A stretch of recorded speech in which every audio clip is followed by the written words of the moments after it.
Good evening, everyone. It is me, Blyghtmare, and I have returned once again as I said I would. Now, it may not have been as soon as I promised, but I'm here nonetheless, and that is what consistency is. However, consistency would have been streaming exactly when I said I was, but c'est la vie. I'm still very new, and also a lot of life things came up to interfere with that, so I hope you will forgive me. But until then, I'd like to see what any of you have been doing this Memorial Day, as personally, over the week and today, I had some interesting things occur. Most notably, I've begun my stride into my whole 3-month plan for success, and I can tell you it is off to a rocky start. I mean, not to mention the whole streaming thing was a big missed bucket. I can't lie, but I was very unsure on what to even do most days.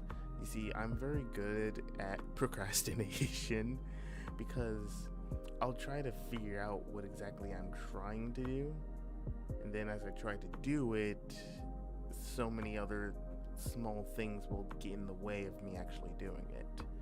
And that may sound like just a common issue, but when you don't even find the motivation to like post your own clips and your own shorts other places, it really reminds you on how hard you have to actually work, especially after hearing the entire thing that happened with the Streamer University thing.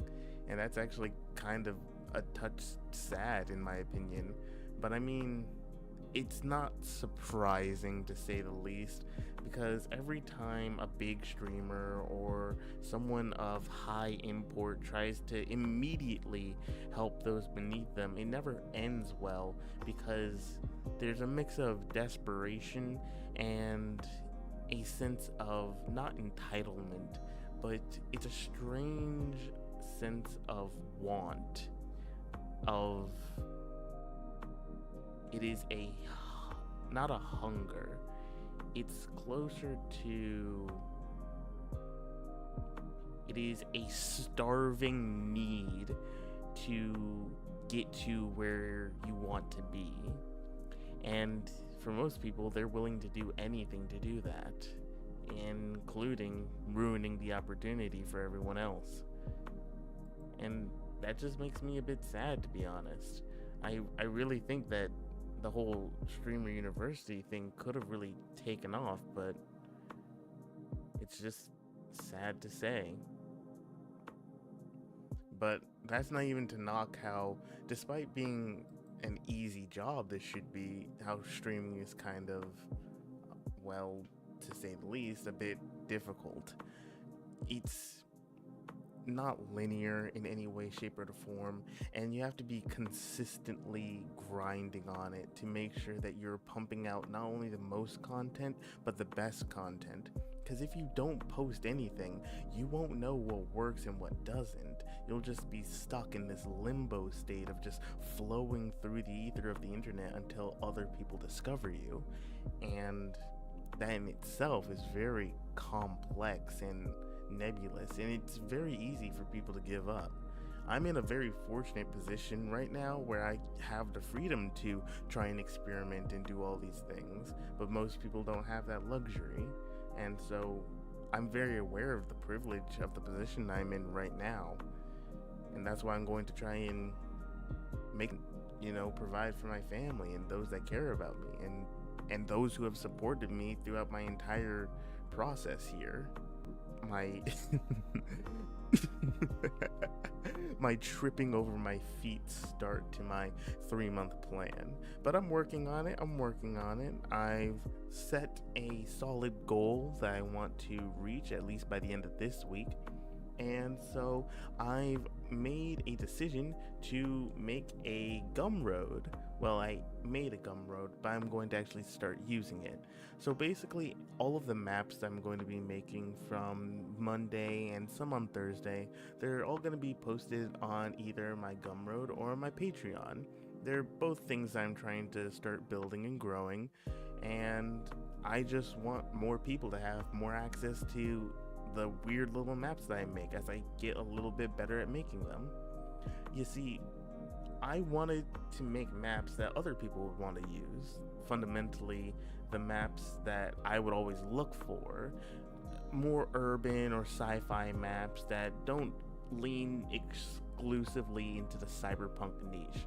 Now, don't get me wrong, I love me some cyberpunk. 2077 is super good, and I actually really want to play that game, but TTRPG wise, there's not a lot of spaceship or alien-esque or star station type maps for me to use, and the ones that don't exactly fit with the style that I'm looking for. So I'm trying to make some more of those maps so that way not only do I have them for my future gaming use, but you guys also have them. And I really want to also teach you guys how to make maps, because while there's a lot of videos giving the basics on Dungeon Draft and similar softwares, there's no one actually teaching you how to design and orchestrate making a whole map for yourself, or even a certain style of map. And that's what I want to do. I want to help you guys make maps. And in order to do that, I need to make the content for you guys. And so that's what I'm gonna try to do. I'm recommitting myself to this. Like, no matter how off or tired, I just need to remind myself that this is not for me, it's to help others like me, people that were trying to make their own game super neat, or who were always hitting a dead end in making maps that they just didn't seem to have and didn't really exist. So yeah. And actually, let me recalibrate this little guy. That way, I'm not looking down the entire time.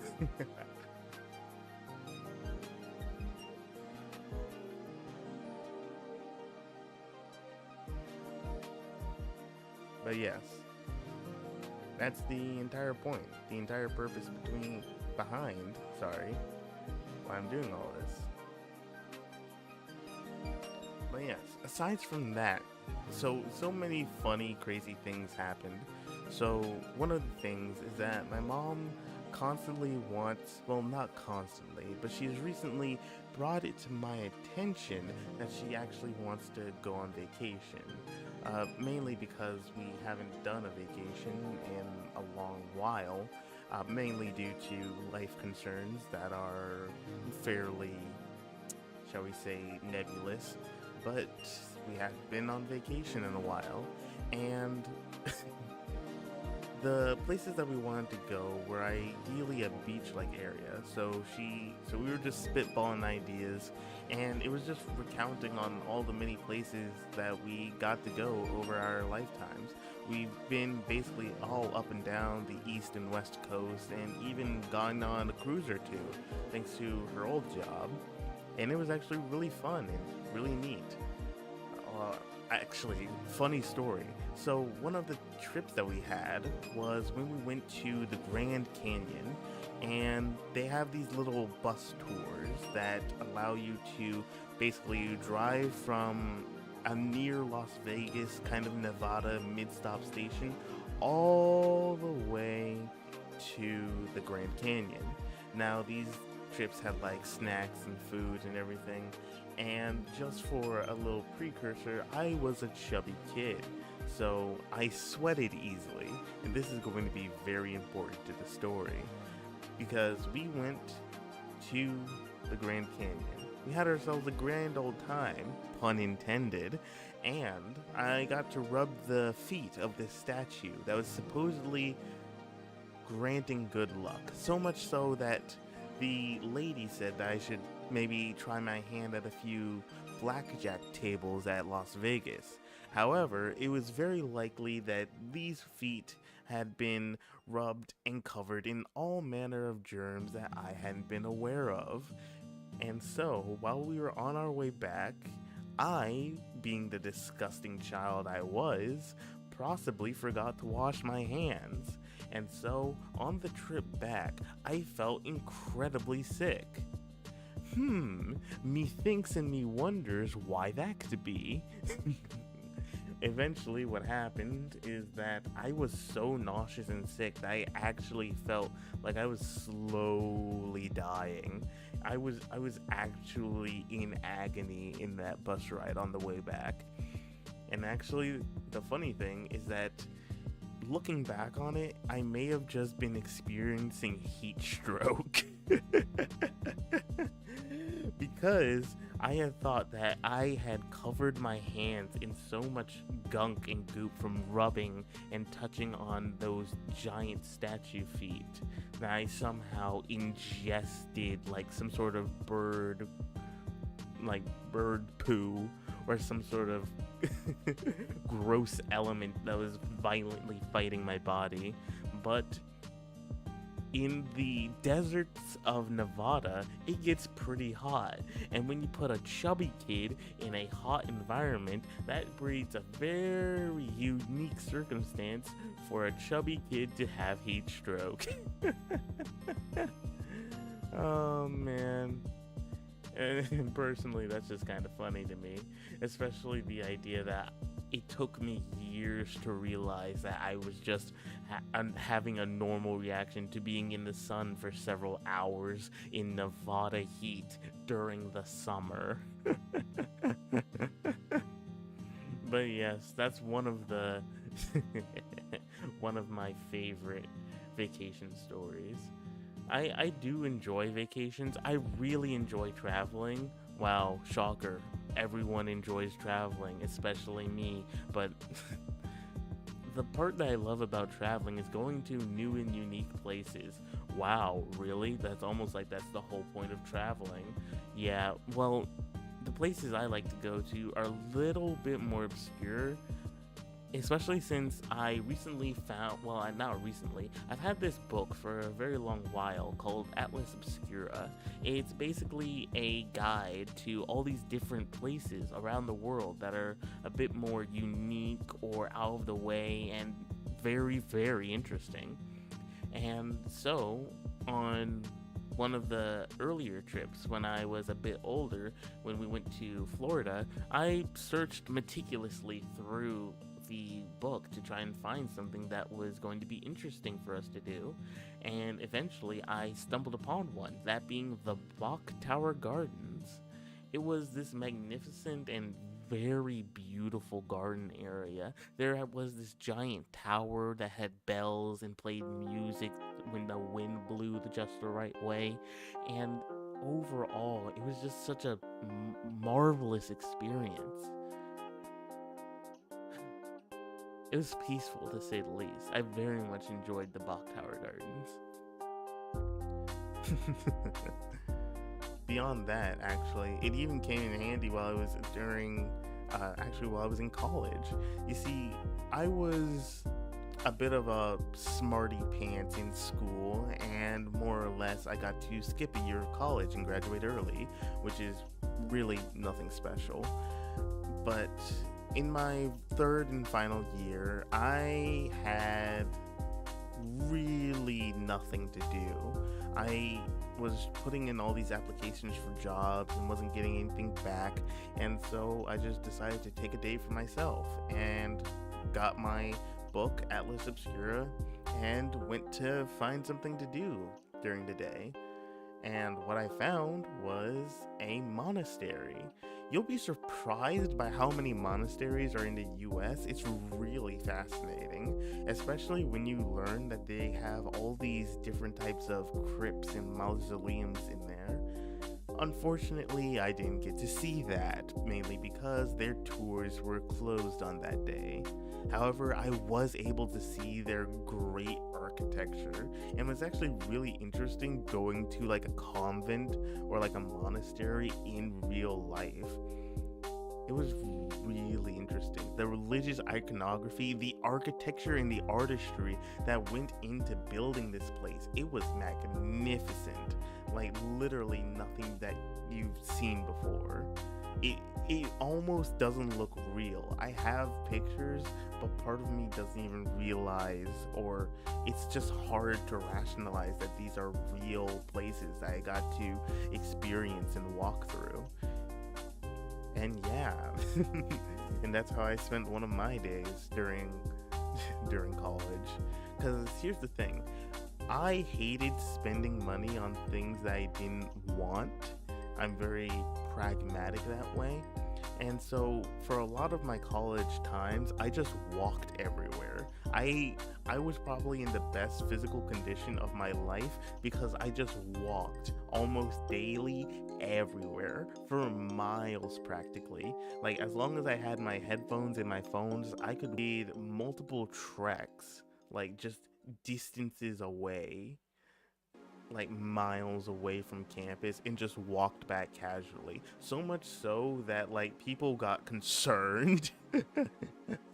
Like people on my floor got concerned because I would just disappear for a bit and then reappear like nothing even happened. Oh man. A part of me misses college because I feel like I would have been at least a little bit more prepared if I had like the extra year to actually, gather myself up, make a more solid thesis, or maybe a portfolio, something more that could show my skills. But here we are, here I am, and choices were made.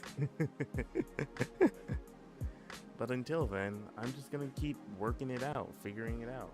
I mean, I can only push forward, that's all anyone can really do. And that's what I'm gonna do.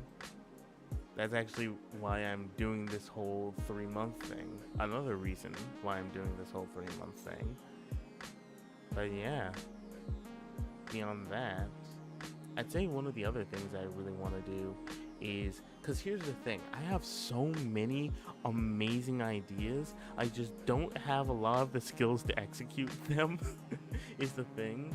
And I have a very hard struggle learning on my own. Like, I always need someone to help teach me and coach me through some things, because, oops, that it just bothers me. And the thing is that when I get like a small grasp on something, I become significantly good at it. Like, I am a savant once I get my hands on it, but it's such a distant process to get to that point that it rarely ever happens, except for a few slight instances, like Blender. I figured out how to do certain things in Blender, however I kept coming across multiple errors while animating my character that I kind of dropped it. And I'm aware that I could possibly get something similar or something even maybe a little bit better if I use Unreal Engine, but since I don't want my computer to blow up on me, I'm hesitant to use it, which kind of puts me in a standstill where I'm not really doing anything. And so we've come back to a root of my problems, where I'm not actually doing anything, but I have the knowledge and the will to do it, but I keep faltering and falling through. And that's no excuse. It's literally not even an excuse. It's just a fact of who I am. But it's a fact that I need to change. And so that's what I'm gonna try and do. Well, no, that's not what I'm gonna try and do. That's what I am gonna do. And you can do it too. But yeah, most of the things that I want, per se, they would take a lot out of me. They would require a lot of work, and I can acknowledge that. It's just the fact that I'm having the difficulty of actually getting the work done.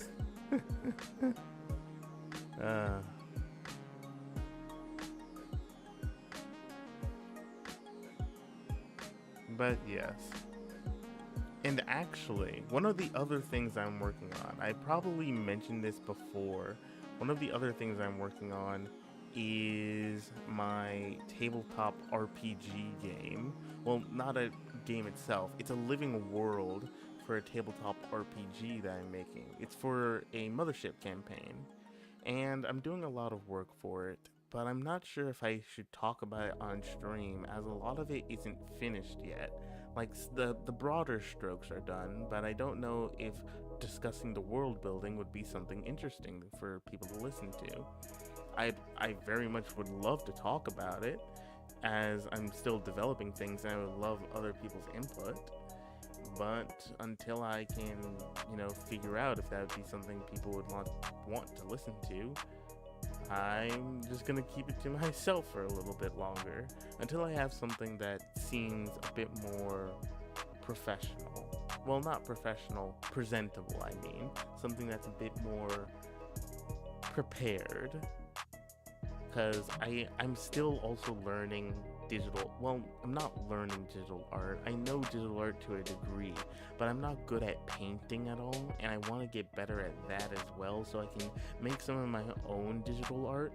And there's also a few styles that I really want to replicate in digital art, especially the comic book halftone style. I love that. But that's just another thing that I need to learn. Learning is hard. Don't let anyone tell you otherwise. Learning is hard. It is a long and difficult journey to get you to the place where you want to be, but it is very rewarding. But yes. Beyond that, I do think that there's something to be said about determination. As you must stay determined. As Undertale says, you must stay determined. Also, another reason why I very much want to do this is because YouTube as a whole, to me, has become a boring cesspit of despair where nothing actually interesting is happening anymore. Even though your feed in the algorithm is curated directly to you, it feels like there's so much nothing there. It feels like the algorithm is just filled with nothing. Just drivel or things that you've seen before on loop.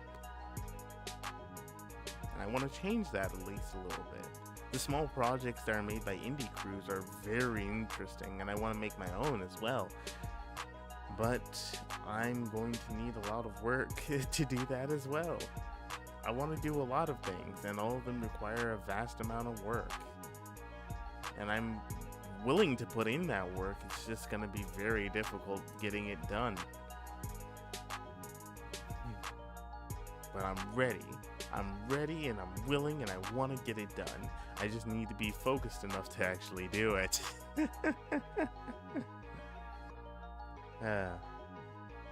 But actually, I believe it is time for us to begin our map making session. So, how about we get started?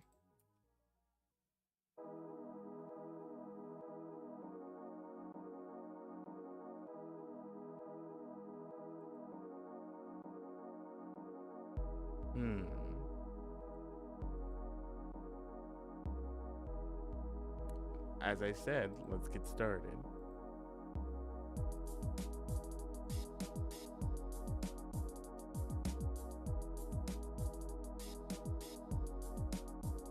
Okay. Now, today I'm going to be using a different starter pack.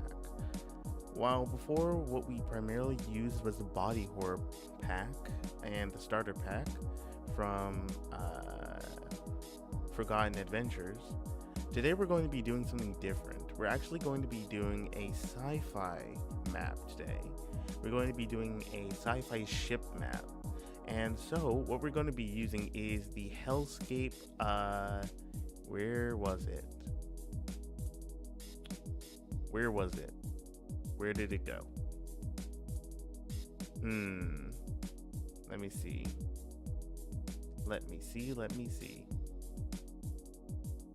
Ah, here it is. No, not that one. Not that one. Yes. So what we're going to be using is the Hellscape Airship pack, which you can actually get for free on Cartography assets. You can get that for free if you want to follow along. And we're also going to be using a few of these starship assets from another pack also on Cartography assets. These are the two we're going to be using today to make our spaceship. And what we're aiming for is more industrial feeling, akin to those, the Nostromo or similar ships that you would find in Alien. So what we're going to be doing is we're actually going to be grabbing a reference for this ship. So let me pull that one up real quick. Okay.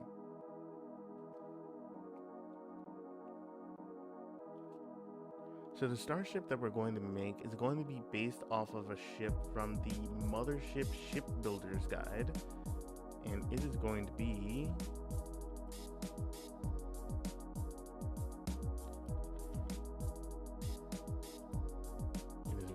something interesting.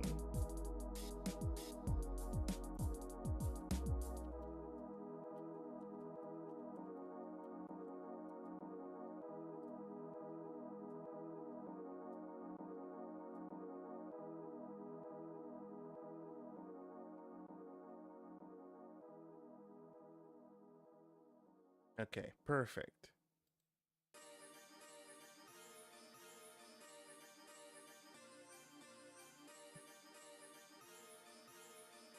Okay, just make that a little bit bigger.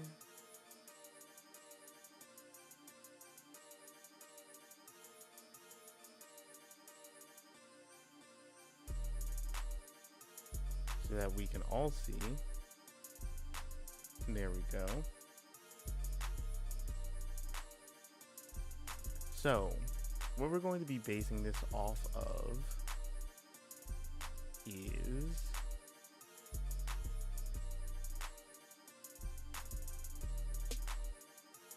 yes.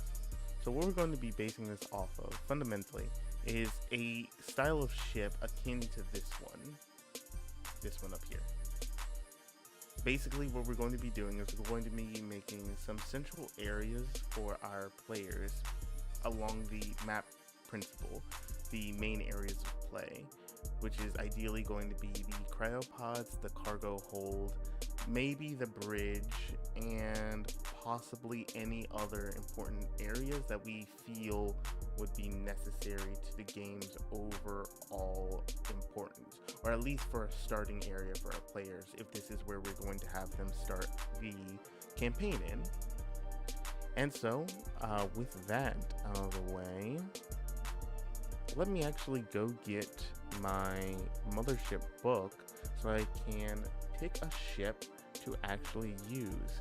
Because the thing about Mothership is that I got one of their books here. Where did I put it? Please excuse me, my desk is a mess because I've been charting out schedules for things and writing lore.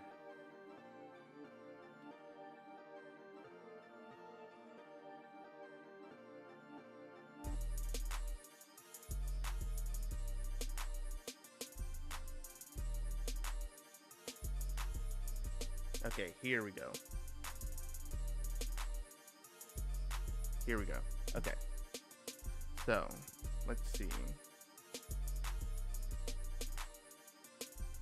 Okay. So let's start off with a simple one. The Ava Industrial Raider. A cheap vessel, barely more than an orbital habitation unit, the Raider is the ultimate choice for cash-strapped firms and anyone looking to fly below the radar. Its modularity makes it incredibly popular with criminals, pirates, and bounty hunters. It is an orbital command area as a dropship is attached to the raider's nose and can serve as the ship's command module and allow the crew to make planetary stops while the rest of the spacecraft remains in orbit. And it has a fairly simple deck plan. It has an airlock for the main entry with docking umbilical cords. It has a standard life support / mechanical O2 unit. It has the habitation decks and command area. It has a nose port, which allows it to dock with other vessels and command modules. It has a simple cryo chamber with 8 cryopods. It has a fuel tank and an unshielded external reactor. And it appears to be fairly standard. Okay. With that, I believe we have our ship. So how about we start making it?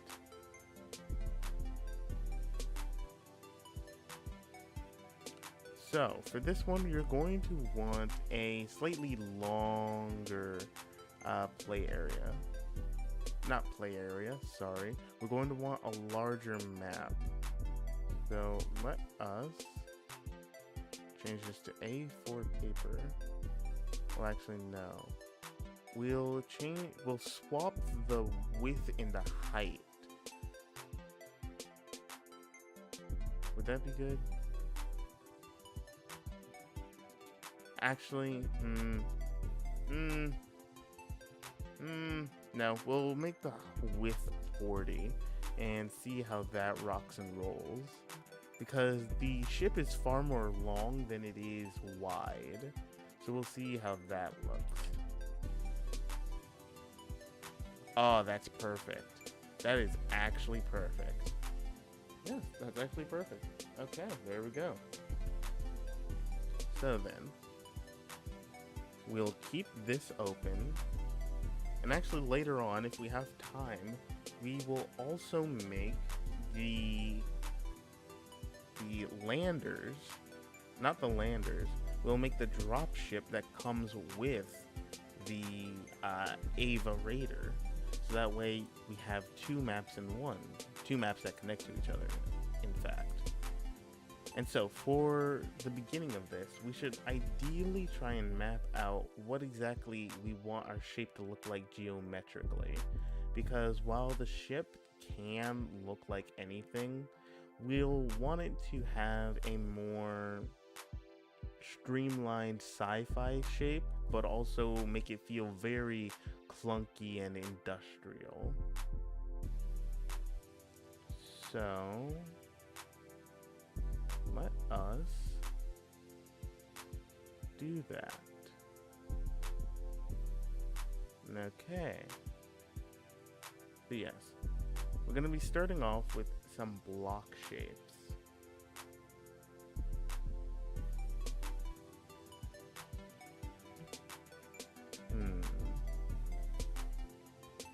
With that, would be a good floor texture. These seem like good walls. And let's just go with fake wood. Now, going lengthwise by the diagram provided, this is the airlock area with which hatch is this? Oh yes, this is the docking and airlock. So this should be able to be used for, let's say, a standard party. So that would be 5. But we still want this centered. So that's 1, 2, 3, 4, 5, 6, 8, 9, 10, 11, 12, 13, 14, 15, 16, 17, 18, 19, 20. So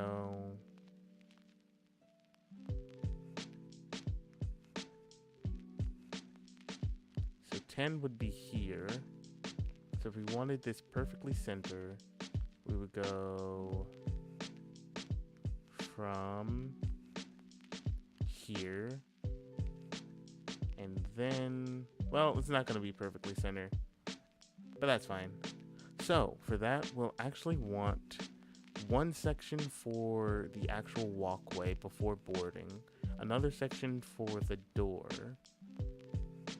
and then one more for an entryway. Okay, perfect. So this will be the kind of in-between, making this the airlock. From there, no, this would be the nose port. Ah, yes. This is the nose port, which then connects directly. Yes, the nose port connects directly to the rest of the communal area. And seeing how this has 3 strips, we can ideally make it 1, 2, 3, 1, 2, 3, and then build that out just like this. Just like that. This way we can do a little wall or a door here to build out the nozzle area, and so that way we can layer things over. We can also then separate the habitation deck from the control deck over here and give that a smaller insert like so. Beyond that, we can then move on to the lower areas, which would be life support. And seeing as we don't want that to just be like a straight direct line, we can actually use this space made by here and create the life support area right here, while also providing a clear.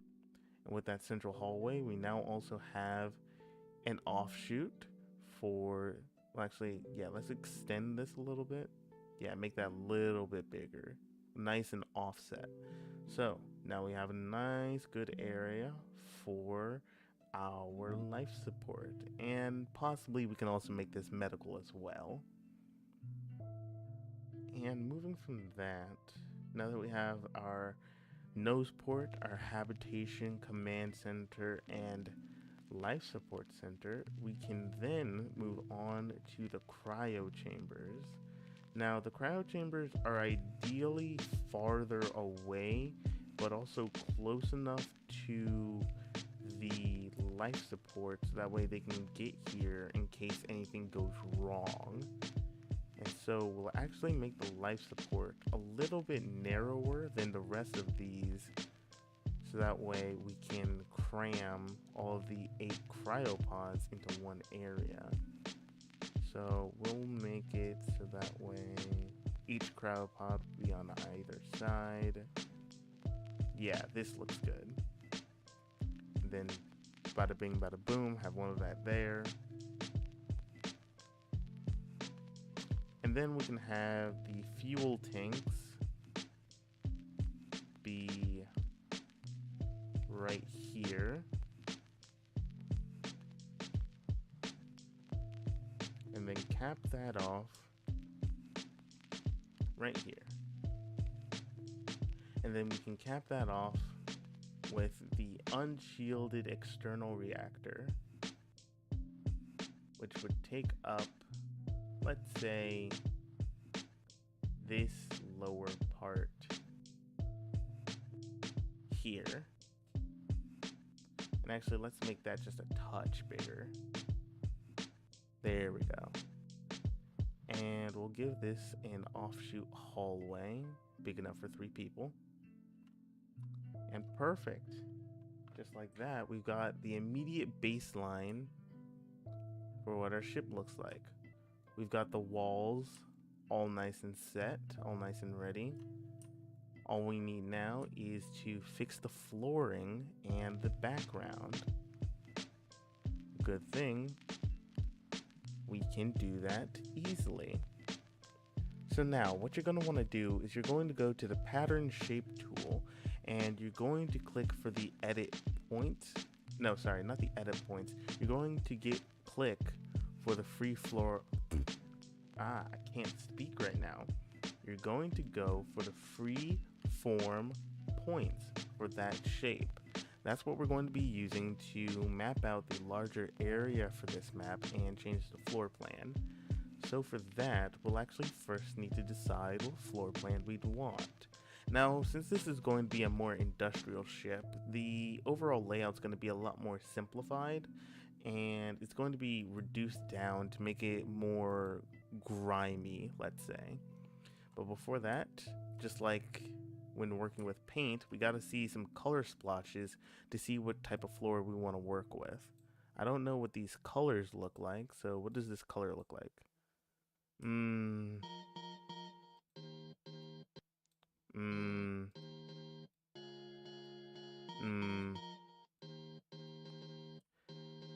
Yeah, no, these colors ain't it. So what about this floor? Plain gray, okay. These hollow, so these hollow grates can show the area below, so we can actually do something interesting with that. What about these? Okay, more rusted. I like this one. What about this? Okay, that's pure white. So that's interesting. Mechanical greeble. That looks pretty good. What's this? Oh, steel plates. Okay, that's actually pretty good. What about this one? Slightly different steel grates. However, I do like how these look due to their ribbing. I'm also... Yeah, no, the mechanical greeble is a little bit too sci-fi. Or like a bit too futuristic in the sci-fi and not as industrial. I like this one and I like the gritty, the griminess of these grates. And actually we can use those grates as the area for the airlock. Or we could use these, because these seem a lot more professional. Yeah, no, these two might be it. These two are looking pretty good as contenders. So this was, which one? That was this one? Okay. Perfect. We got some caution. Is that what this is? Caution? Okay, we got some caution areas coming in with red and not red, it's yellow. It's yellow and black or red and white. That's interesting. And what about this? That's more of a texture. And this is also more of a texture. Do these swap with colors, I wonder? If I make this yellow, like a bright warning yellow, and I do that with this. Oh. So these are a touch more versatile. Well, no, not that one, just this one. But yeah, I think I found the ones I'm using. It's going to be these two. So now we'll just undo the color swatches. And now we can actually move in with our design. So starting again from the nose port, we're actually going to first cover this in a layer of these dark gray grates. But before we finish that off, we're then going to add a nice yellow line for the overall airlock. And then we're going to put some doors here, so that way we can mark this off as the airlock area. Also add some walls too. With that, we're then going to have our habitation area. For that, we can then just add the larger bulk of these. Yeah, that gives it a nice industrial feel. With that set up, I think we're safe to just make the rest of the area similar to this. Yeah, just making the command deck in this general area. Actually, we can make each area where there will be a wall have these yellow stripes on it as a warning for the incoming doors, which is a good way to break up the monotone design of all of these grates just being everywhere in the ship. And with that, well, actually we should change this so that way we can put the yellow caution lines over it. Select that, put that there, perfect. Well, actually, or should it just be here? No, not there. Should it just be here? No, both sides make it look better. Yeah, that looks good. Then we actually have it here as well. Perfect. Now we can just fill up the rest of the area with the grates, with the plating that we've established.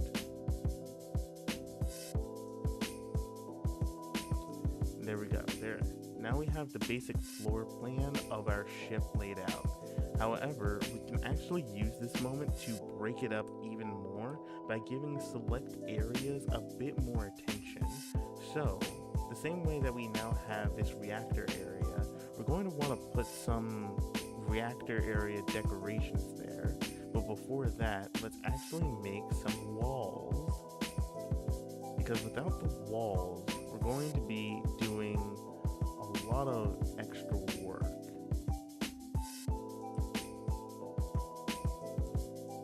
Now, with the walls in place, you can see that these do some good breaking up of the overall design and help loosen up the structure a bit, providing some much needed breaks in the architecture. With these in place, we can then place our doors on them.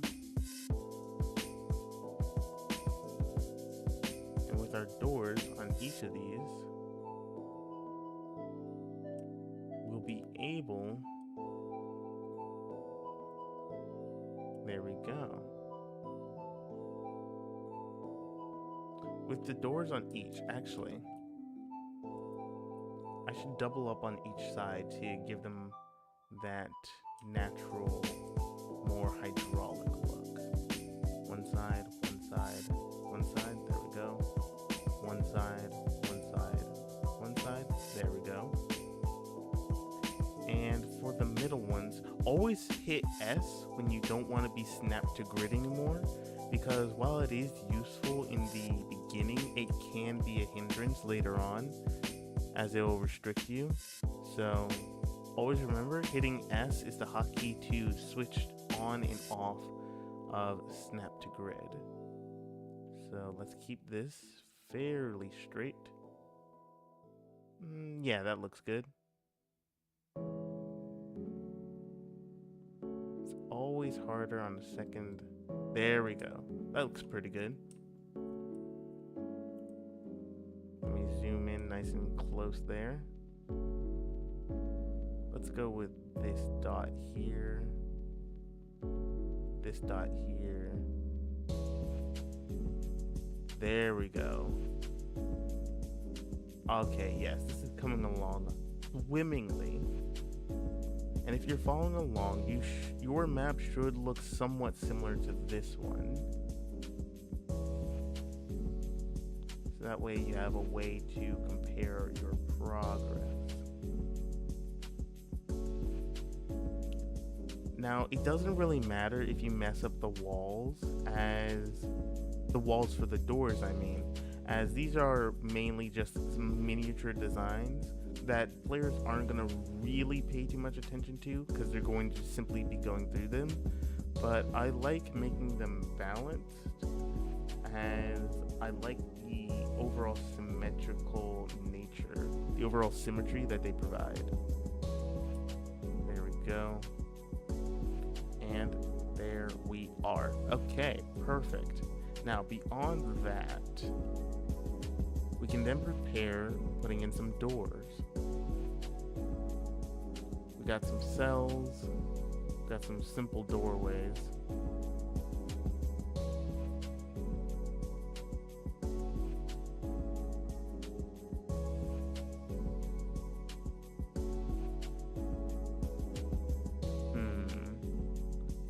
I'm trying to think which door would be best for this situation.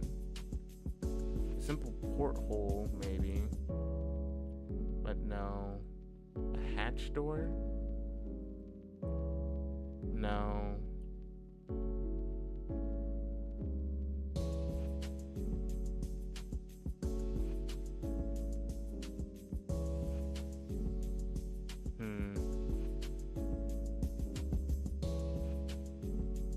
Oof, my neck. Oof, my neck hurts. But what would be a good door for this?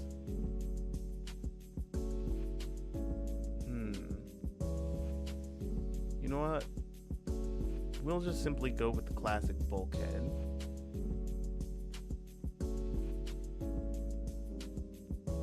As these provide a nice, solid structure.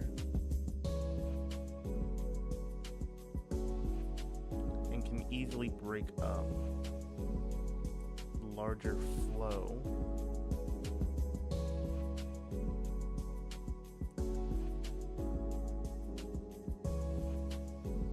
of the design. And it also gives us these little feet on the end, which allows it to basically allows you to paint in the clamps that would hold the door down. Now, as for the walkway, we can actually liven some of the areas around it up by adding some detail to the rooms. Now, since this is going to be the med bay / life support area, we can have a little bit more freedom with this one. So I'd say let's use some of this ruddied white to give it a bit more life in this scenario. And we'll see how that meshes. No, that's not that great. What about these tiles here? No, that's still too sci-fi. What if we have that and then overlaying? No, that's too bright. Could we muddy that a bit? Is that an option? We'll see. Okay, how does this look? That looks so much better. Okay, so yes, we can alter the color of this one. So yes, now we've got a nice darker white for this area. We've got the bulkheads here. And actually, let me extend this nose area a little bit, so that way we can get some more on this nose port.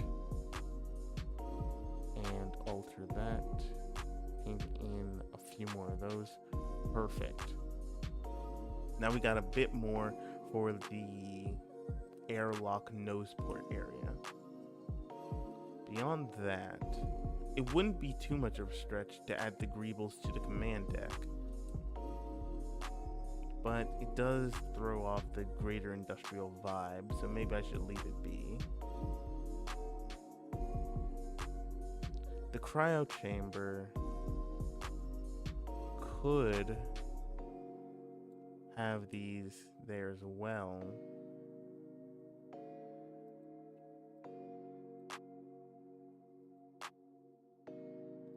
And if they're a little darker, actually yes, making them a little bit darker does a little bit more for the cryo chamber area, especially when you add in ambient light. It gives it a far more clinical feel. Remember, each of your tokens is going to take up simply one of these squares, so it's very helpful when you're able to easily display that, or you're easily able to keep track of that while making the ship. because when you look at it, this ship is pretty small. This is a pretty small ship, and that's actually how it looks by design. So we can actually keep that the way it is. For the unshielded external reactor,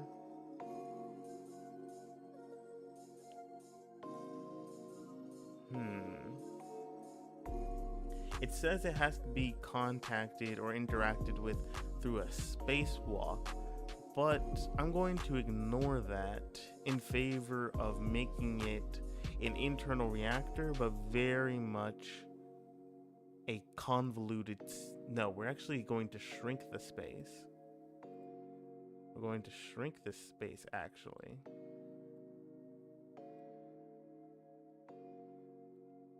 We're going to make this space a touch more claustrophobic.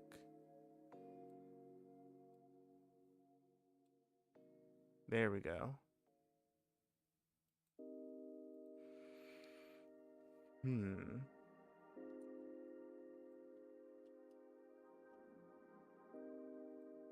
Now let's get rid of some of this. And let's alter this a little bit more.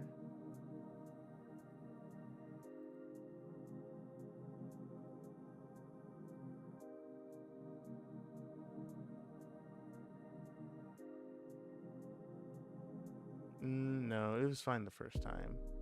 Because this way we can have a solid place to put the reactor in. And actually, let me see. How big is the reactor, actually? So now we can start putting in small aspects.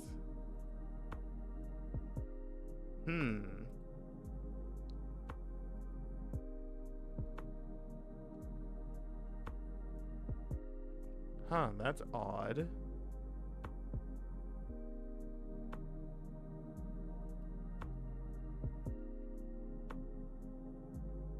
Oh yeah, there it is. There we go. Okay, never mind. The assets are here. I was just confused. Okay, so let's see. What would make for a good reactor? We need a good one. A cutting mat.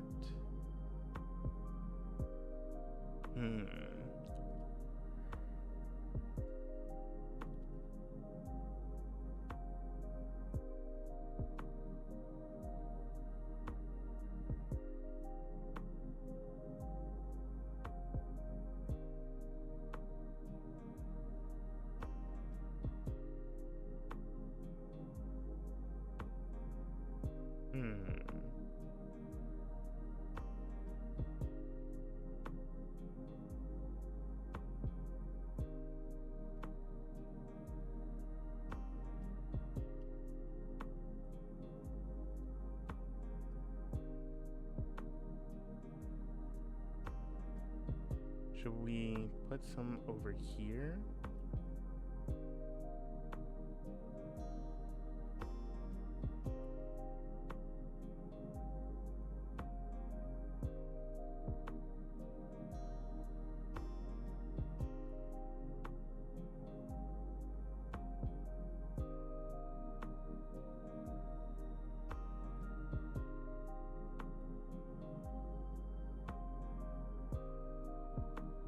No, the shadow's throwing it off a bit.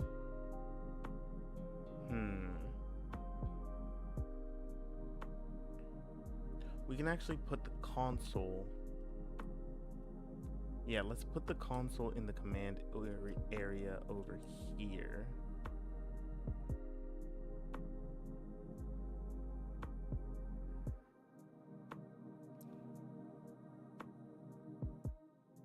Actually, we should build it around a large monitor in the wall.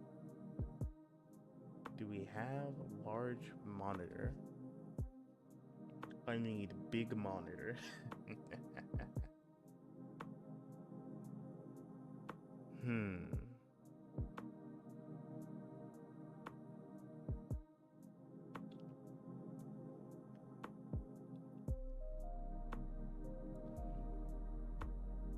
does not appear that we have big monitor.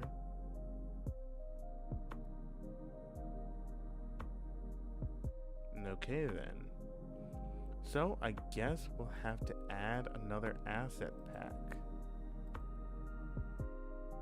Now, all of the asset packs that I'm presenting, I all got from Cartography assets. So if you're going to look for them, always look there as well. We're going to be taking on the Sci-Fi Basics pack from AP00 and the Sci-Fi Weapons pack from White Fox Works, sorry. We'll accept those. So we gotta save this map real quick. Raider ship map. And in order to turn these on, to activate these add-ons, we're going to have to close and reopen this map. So let's do so now.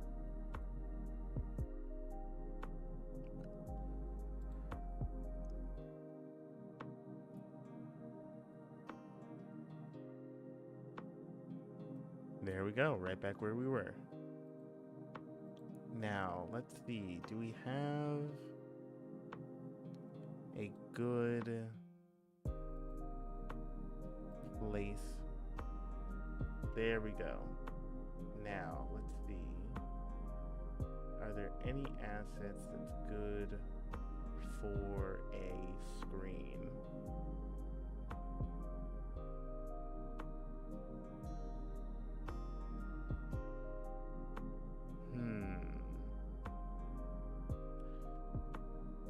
This is actually pretty good. But let's keep looking. This would be good for this area over here, actually. So let's actually move over and add this to this area instead.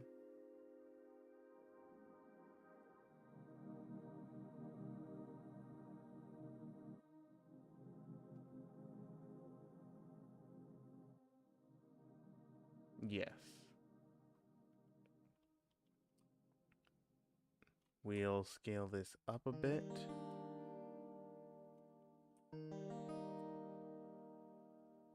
That way it's big enough for 2 people at a time.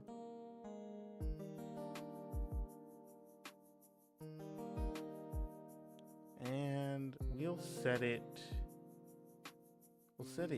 here, right on the line. Then we can have the display over here.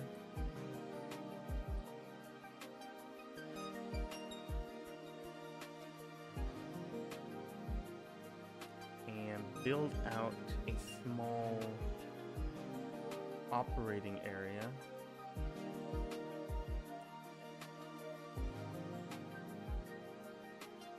for our players to interact with.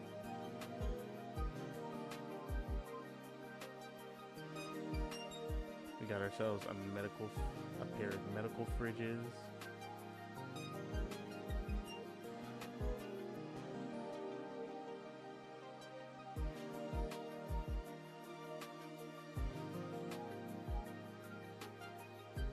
What else should we give this area to add to some pizzazz?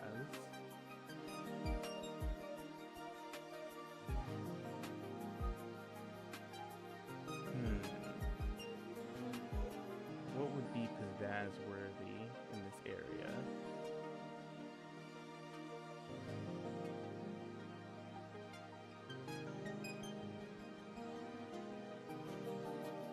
I'm not sure. We'll come back to this area shortly. Instead, let's focus back onto the area here, where we have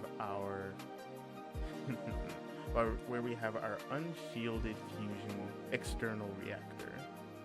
Now for this, I'm going to take some inspiration from Among Us and have the reactor be a part area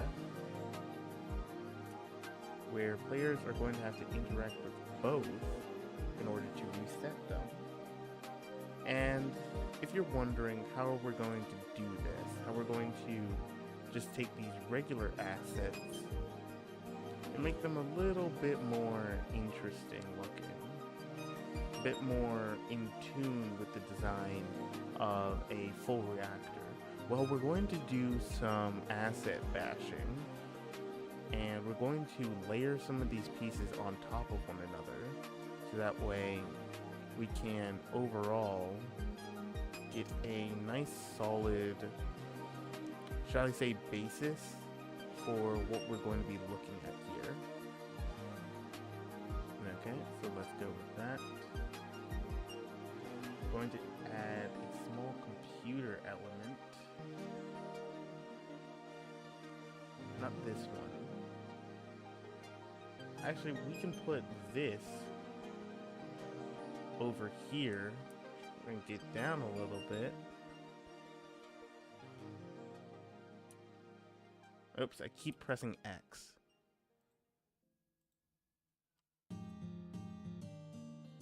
We can shrink this table down a little bit. Have this be the center table for the command station. Never mind, I found the reactor. I found the actual reactor. So we can remove those assets and actually just use the reactor. Now the reactor is a big piece. So let's actually minimize that a little bit, reorient it, and give it a bit more scale. Yeah, that looks good. Yeah, no, that looks pretty good. Then we have the reactor there. Let's also add the actual, we can actually add these back. I still like these as small interaction terminals. And we can actually have this be connected to the reactor like so.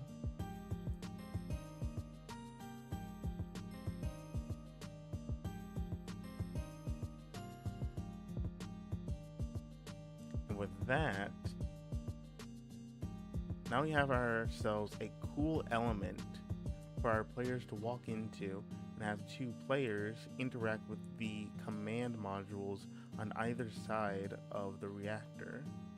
We can then also add a quick, there was a good computer layout that I saw earlier, a bit up.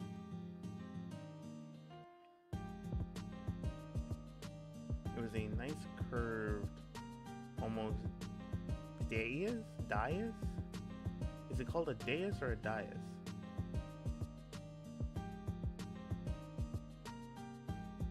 I think it's called a dais. Is that, I believe that's what it's called.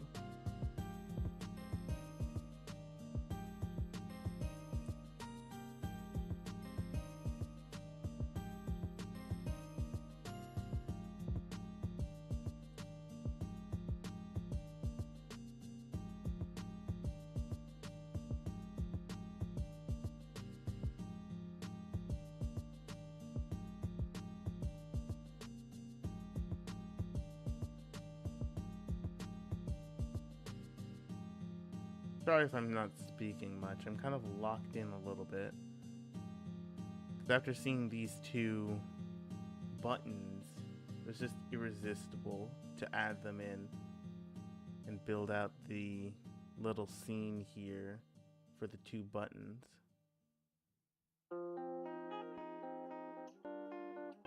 But let's get back on track and find ourselves that computer asset. That way we can actually have the computer dramatically count down, or at least have a way for them to interface and see what's going on within the grander scheme of the system.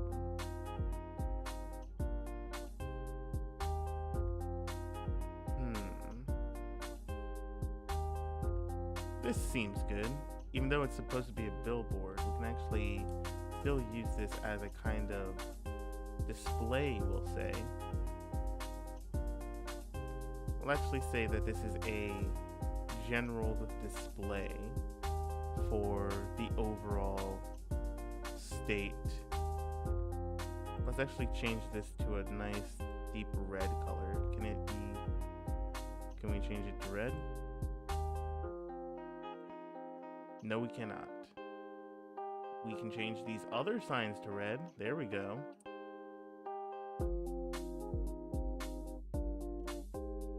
And actually, since this is the edge of the map, we can implant this one a little bit deeper.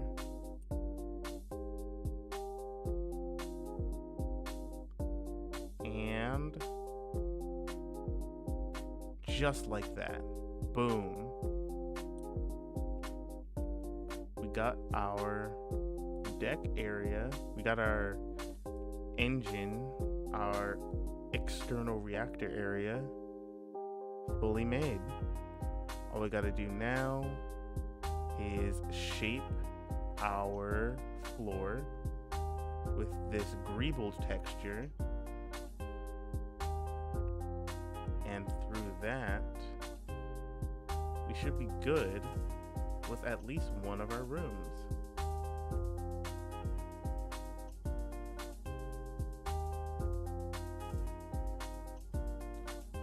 Perfect. Look at that. Look at that. And in fact, I do think I changed my mind on how the greeble should operate. Well, not how the greeble should operate, how the floor area should operate. There we go. Because this feels a lot more clean than having it overlap on this side.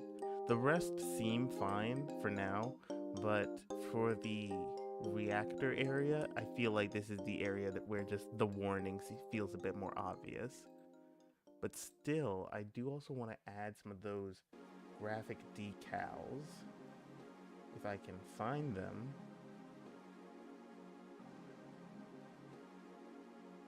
Let's see if I can find those decals. Up here they are. So let's actually...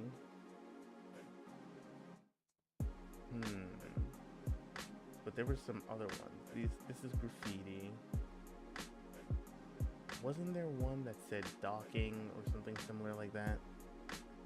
No? Was I mistaken? It seems as if I was mistaken.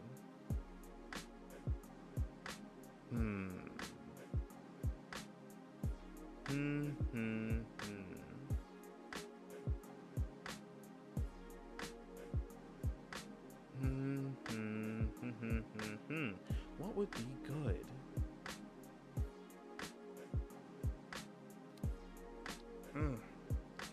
My neck is so stiff.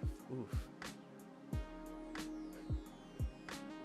You know what? This would be funny to just put randomly, seeing as like some of these aspects are just kind of all over the place.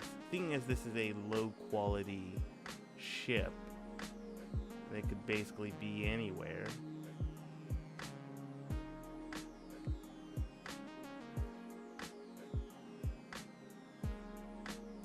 Sure, we'll minimize this, rotate it a bit,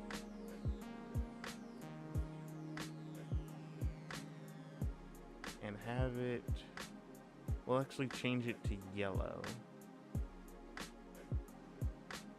No, we need a strong yellow.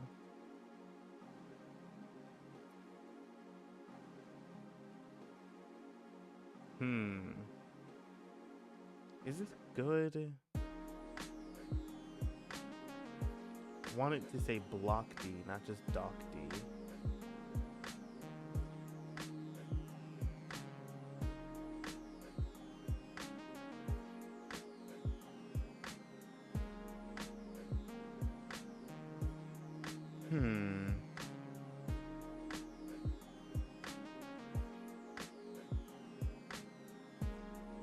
These are all also colorables. Okay, here we go. This is what I was looking for.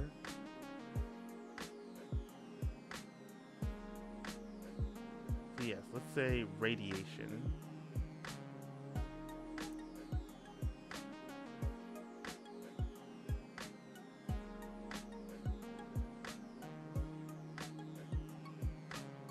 Let's scale this up a bit.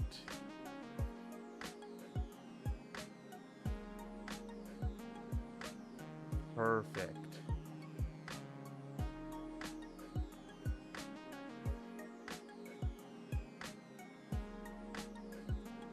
Let's maybe scale this up a bit more. That's where we have our cryo. We can put our air hatch over here.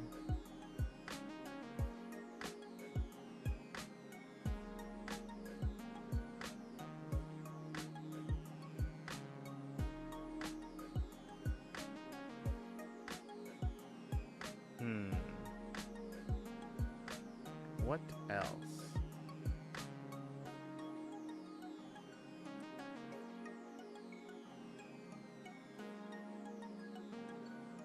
I feel like this is a pretty good area so far.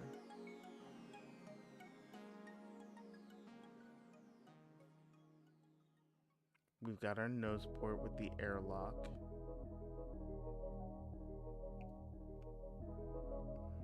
We got our fuel tanks, which would be here. Looking pretty good. We'll put a small little exit sign right on the floor, just as a nice little visual touch.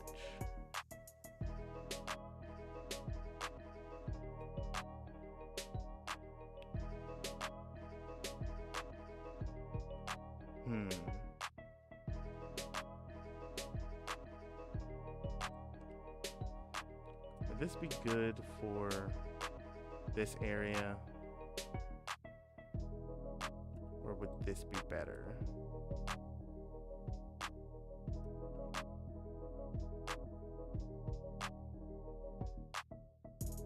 I'd say this would be good. I like how it looks. It fits the theming of the others, with this being for cryo, this just saying radiation and caution, this being for targets and debriefing. Perfect.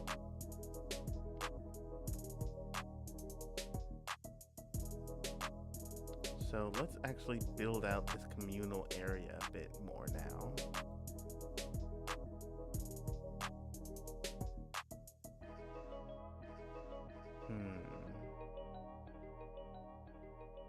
Yes, actually, let's start by adding some walls here. Because just having the area spring out into the airlock isn't that great of a look. And I forgot to change the wall types.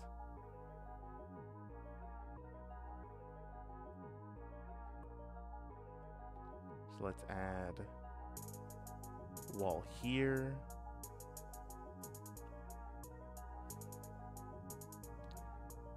And a wall here.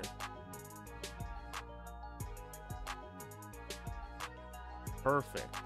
That actually looks pretty good. We can then style this up to be more of a kitchen area. We can also add some nicer doors here.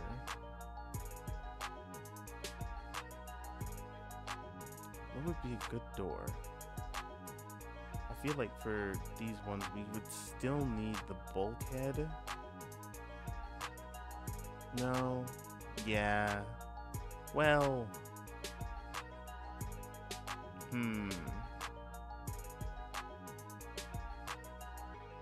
think a good thing to put into this area would actually be those couches that I saw earlier. We can actually put some of those to use. Let's see.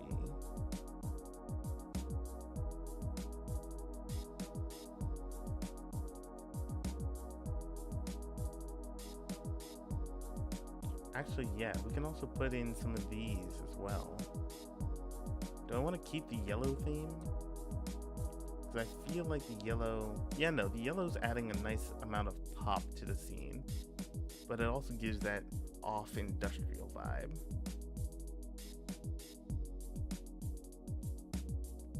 Oh, I didn't even notice that these had like little images from games on them. So let's add 3 of these cabinets off to the side, giving our players a little bit of something to do.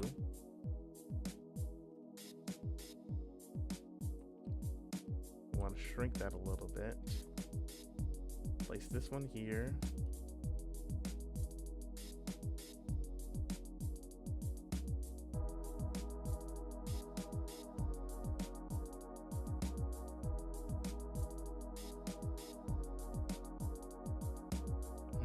What could we put here?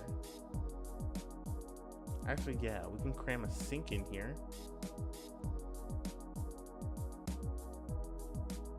Don't you love it when the sink's always in like an awkward place? That's the best. Like when you're working a job and you know the sink's like in this just random awkward place, but it's also just like very tight.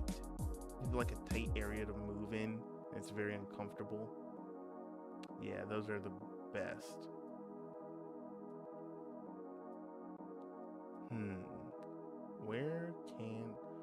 What should we also put in here?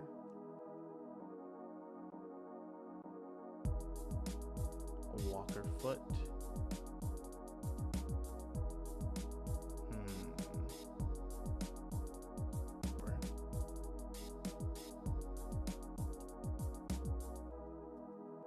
There we go. This is what I was looking for. That was the computer I was searching for. And actually, let me scale this up a bit more, so it takes more of the wall. And now we can remove this from the scene and give ourselves something to put on the wall still. Something still needs to be on the wall.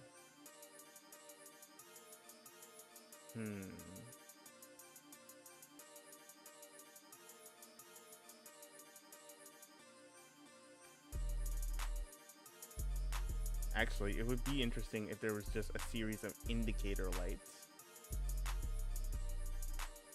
We'll make this a nice green. Nice green. No, those greens are bad. A nice bright green.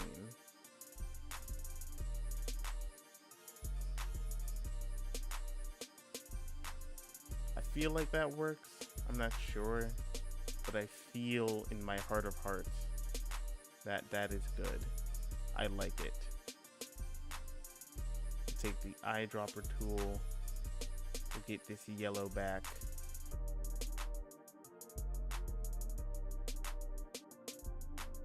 Yeah, now I'm liking how this looks so far. There's a few places that need a bit of cleaning up, but they're not too inconvenient.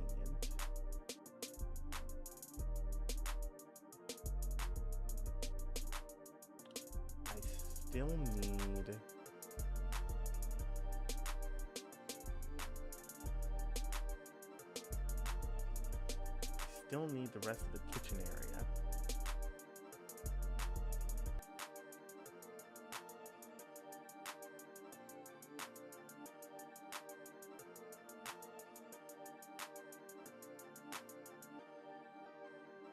I mean, I feel like this works. We just shrink this down a little bit.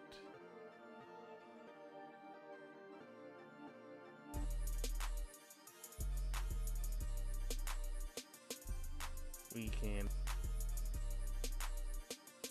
Oh, I think I figured out something I can do here. Yeah, no. So where is that?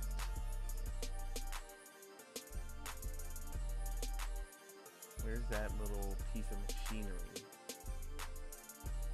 There we go. We can place this right here. and make it so that way the little food robot doesn't operate unless you input your credits. Because you can never have a free meal while on a starship. That's just not how it works. That's just not how it goes. I mean, the corpos are gonna squeeze you for every every credit that you have, every credit to your name. So you've got to have that mildly inconvenient aspect to the rest of your to the rest of your ship. So what else can we put in there? Same display that I put over here. It is. That is the same display. So actually, let's build in this medium display here.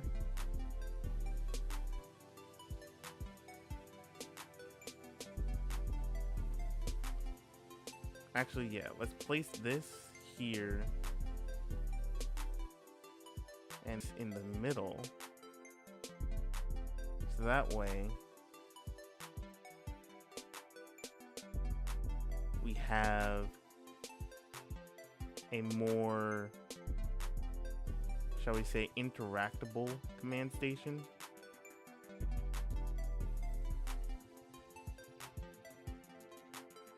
This way looks a touch better when the players come across it.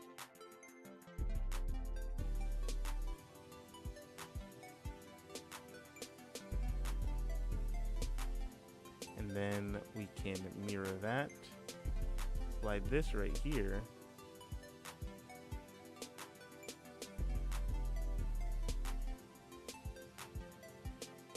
and slide this right here,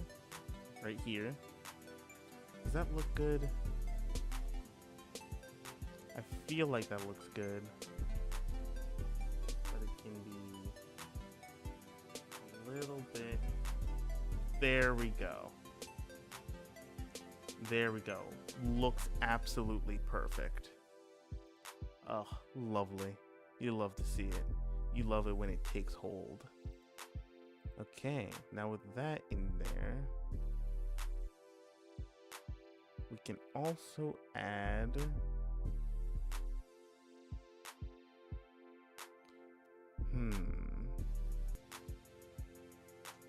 I think adding a little bit of, let's see,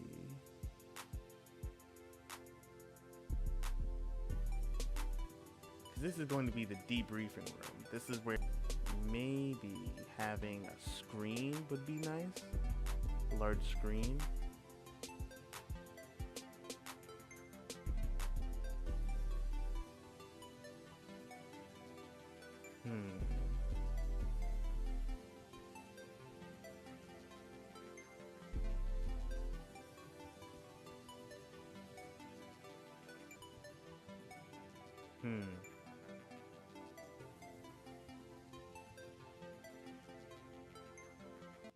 But let me first change this to this.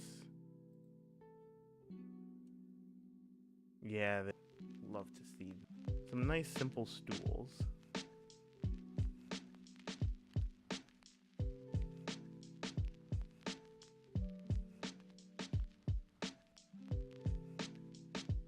A nice casual 4-stool situation.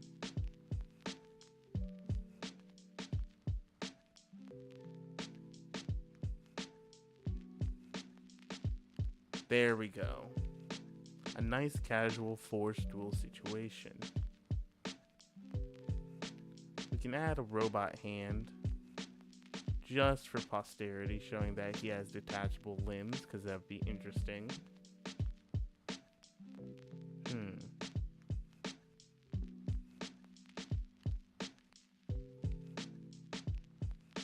How does these... Yeah, no. The posters can't go up anywhere, not really. They already have 3 different video games to choose from. So let's add some... Let's add a... And let's just decorate that table a little bit with a napkin dispenser, maybe a mug or two.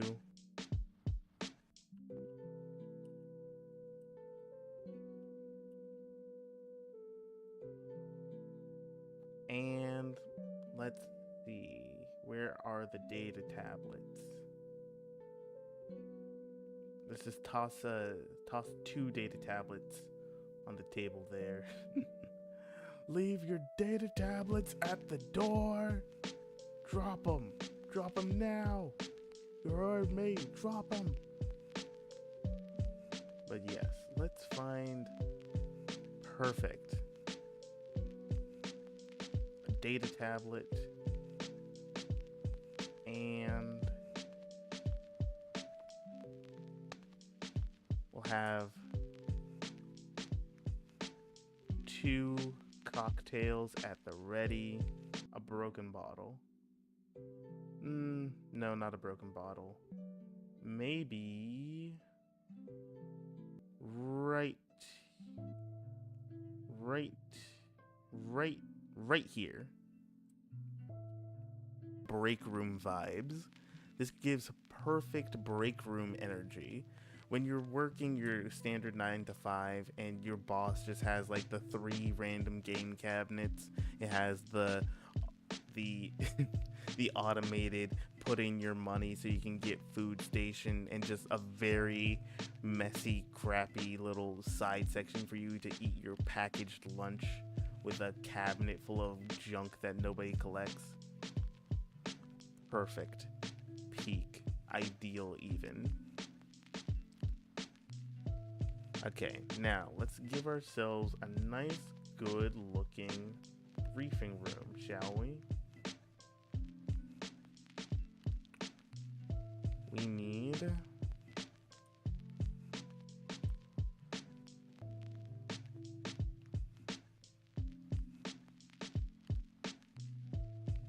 perfect, yes. Cheap data screens. And what else should there be? A small briefing, a big screen. Oh yes, you know we've got to have the trash cans.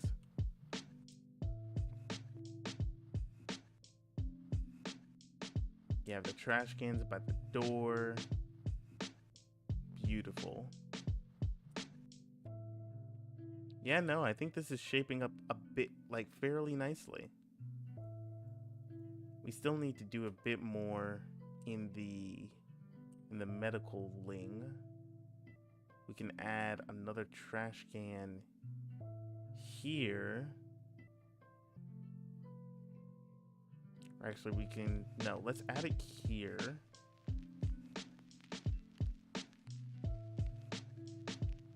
We can put this small emitter right at the head over here, a little bit of distance, a little bit of space there. From there, what else should we add? We can add a small table. A small table right off to the side. Small messy table. Ooh la la. Me love a small messy table. With that, we can toss over a syringe gun. We can toss over, what else should we be able to put over there? A small keypad.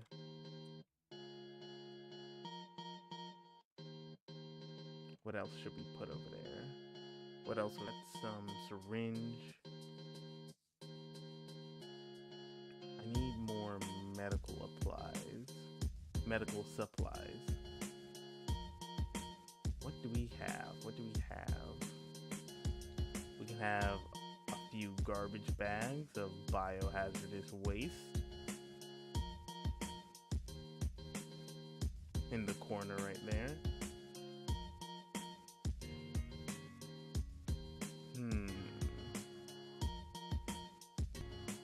Come on, give me some more medical supplies. I'm itching. I'm jonesing for that medical supplies. Let's see. Let's go back to here. Is there any good medical supplies? Either of these? Nothing really in Starship Assets. Bath.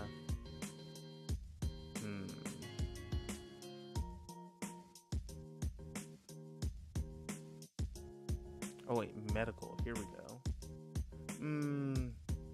That's not much.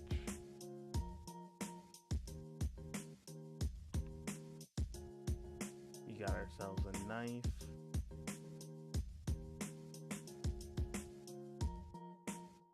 We can have just a nice wide blood grate in the center of the floor. And position that right under the table so that it looks fairly inconspicuous as people bleed down into there. What else?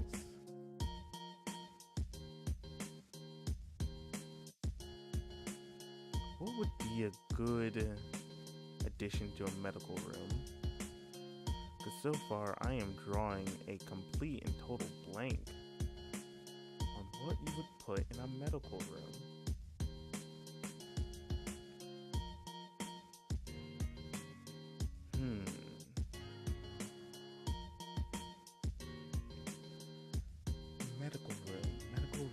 Medical room. Oh wait, we can put one of these in there from Star Trek. But what else? I just need something good.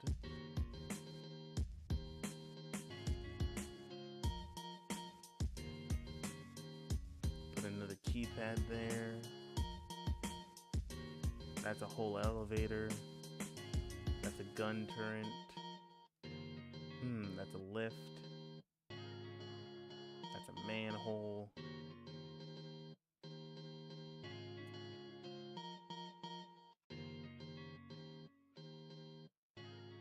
What else would be good to add?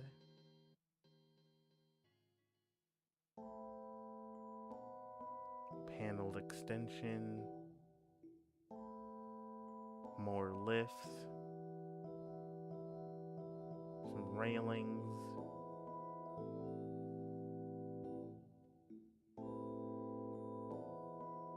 What would be ideal for a medical wing? Security cameras.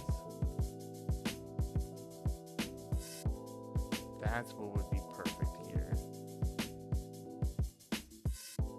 In case they need to quarantine someone.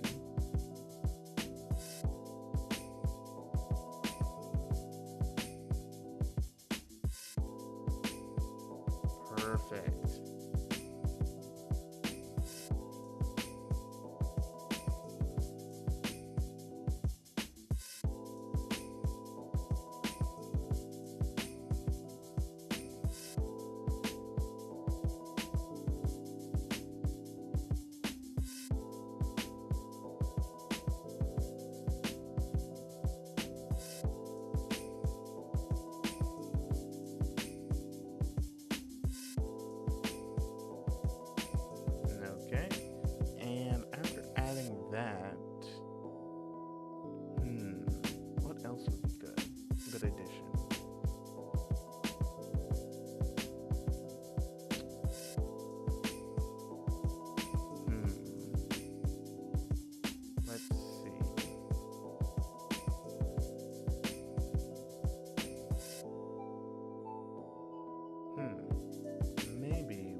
bit of something here. Well, no. Not much is going to be happening in this room anyway.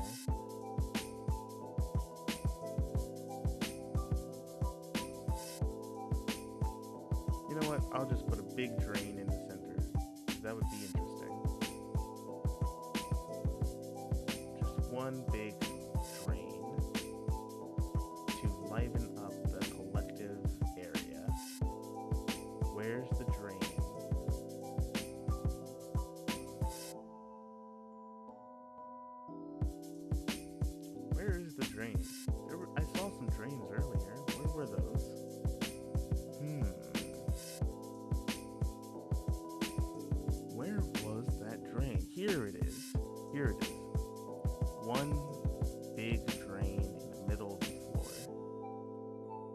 just in case anyone causes any Ooh.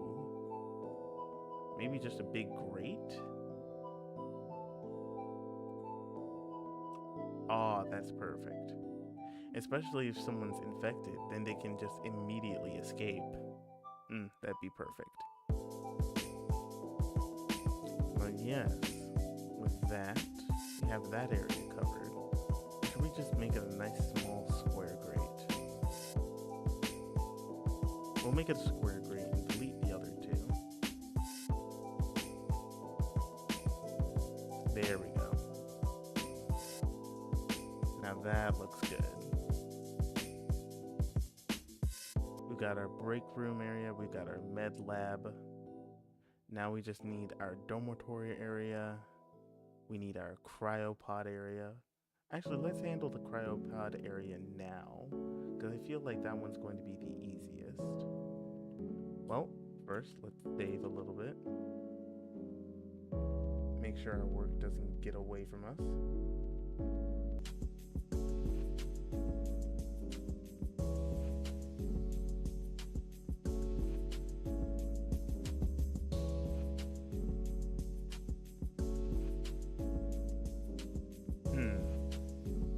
Actually, I may need to add one more asset pack,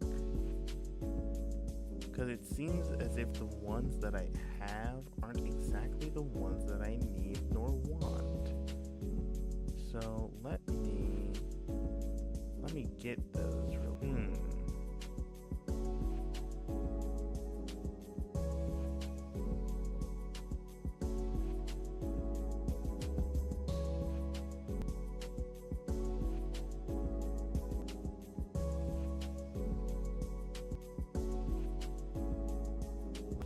Certainly not.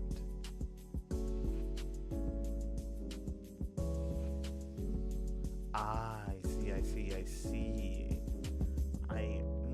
I left it in a different folder. My mistake.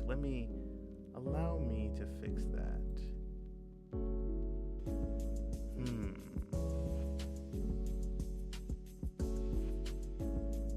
Do I really not have that asset? I think I can accurately finish this, or at least finish the version I want to make.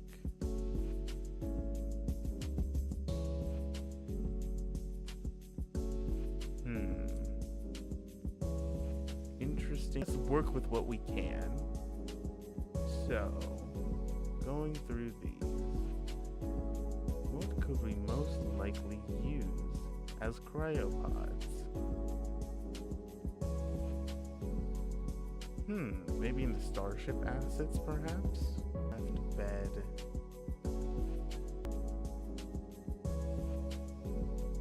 Got some tools. Let's go from the bottom to the top. Some random wood. Vines, vehicles.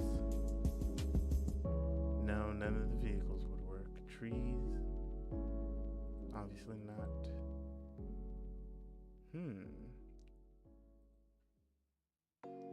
Interesting. Great use of that. What of this tech, though? Could any of these... No, none of them translate well to being cryopods. Ooh. Maybe. Actually, this might work. Yes.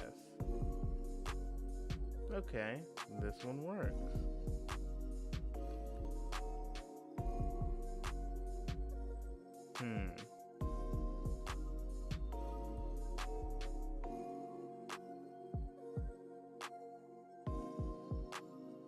Yeah.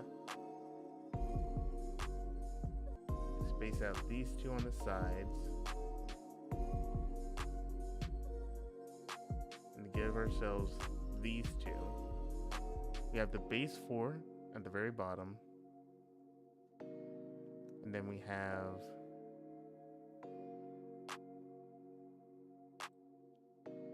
two by the door.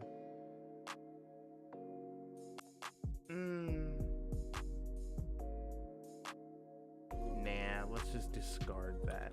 We can, yeah, no, 6 is good. 6 is good. And after that, let's actually use the text from before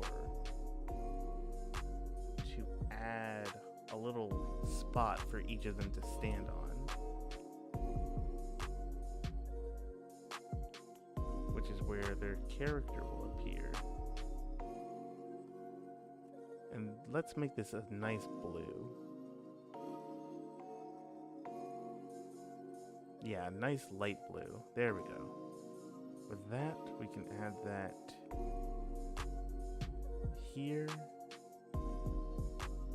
here, here, and along the rest of these three. Let me zoom in so I can get a better look. Got one. Boom. Boom. And thing this way. This. Well, should we? Or should we just replace it with this? Yeah, no, let's just replace that with this, scaled up.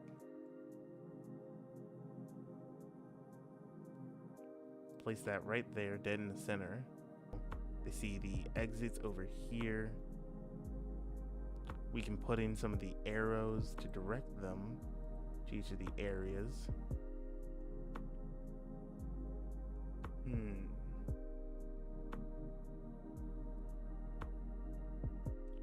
Where would those arrows be?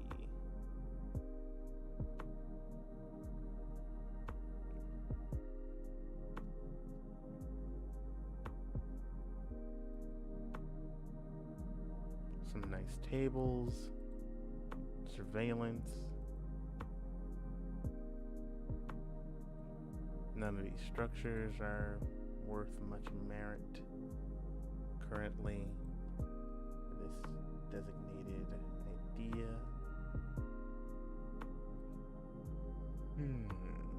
What else? What else? What else could go here?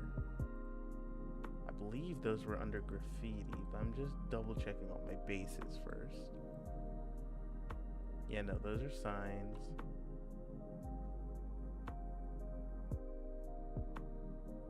Got ourselves a... What else could we add in this area? Got some robotics, not plants. Actually, we added... No, those aren't in the right style.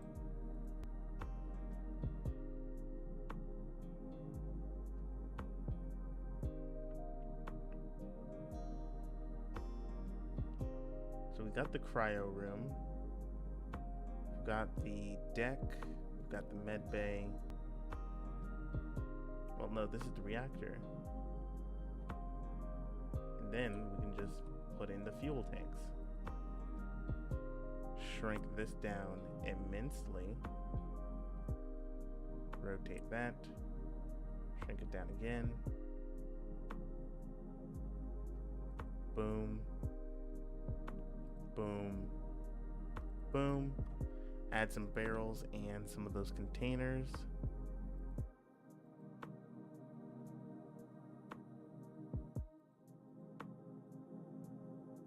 Put a surveillance camera right in here.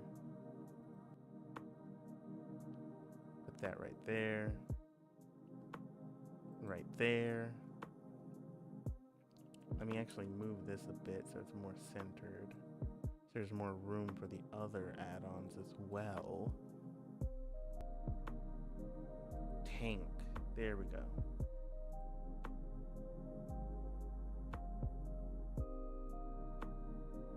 We can... what would be a good area for this? Yes. Field and cases.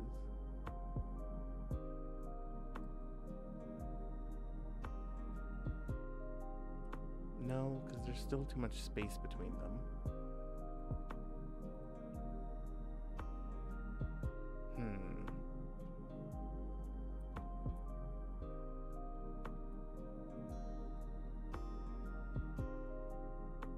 Maybe I can just use the mining.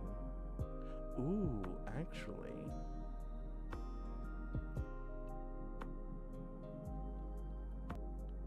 If I set it up this way, I can probably make it a bit more interesting to look at. We'll shrink these so that these are each one space, have a container here connected to it, like so. Then do that, have this under it as well.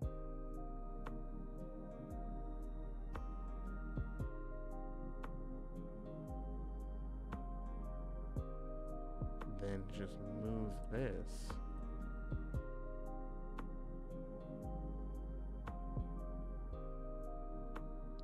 And scale it up just a touch.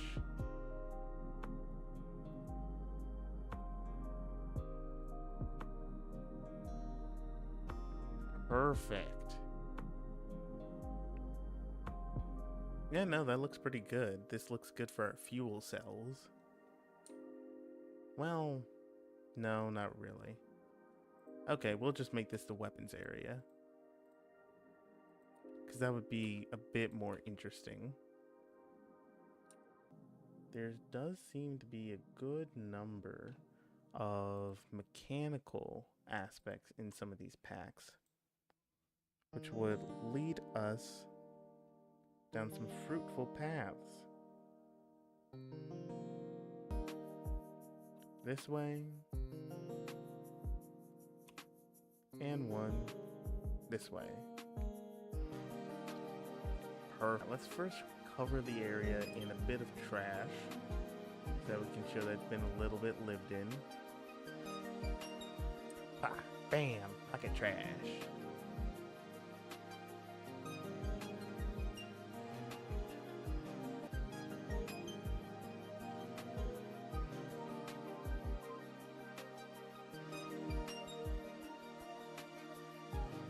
Just a little bit more, a little bit here, a little bit there. Just fill the area a little bit.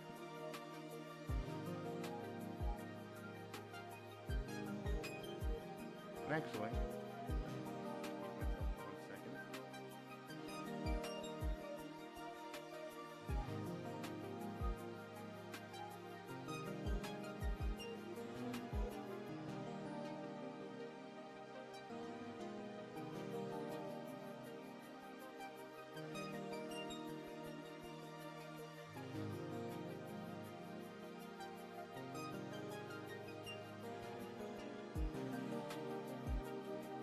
Yes, actually, let me take a quick break, as it's been a good minute, and I feel like we're in a good midpoint. We're almost done with this map. We simply need to finish 2 more rooms, and then add the finishing touches on the decorations. After that, I believe that we can also do the dropship really quickly, and yes. And through that, we'll actually get 2 maps done. Interesting. But yes, I will be back soon.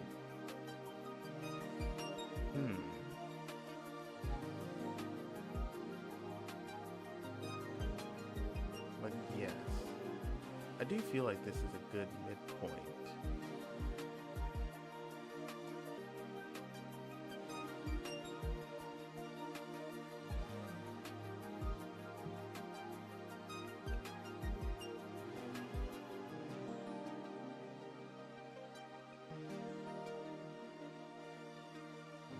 What else could I add, actually?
But yes, okay, so yes, I will be back in but a moment.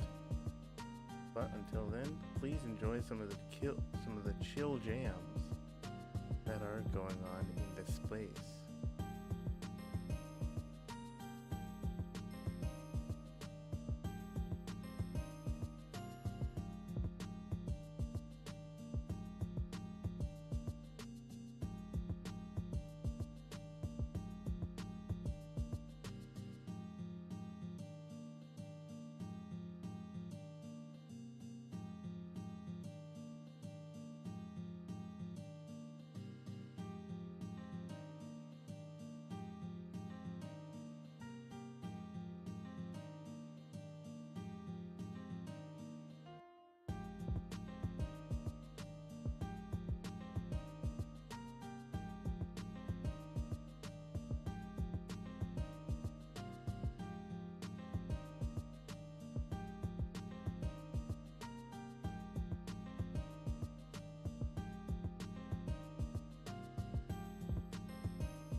And with that, I am back. Whew. Okay, so now all we gotta do is finish off the last two areas here and here, and then do our dropship, and we should be pretty much done.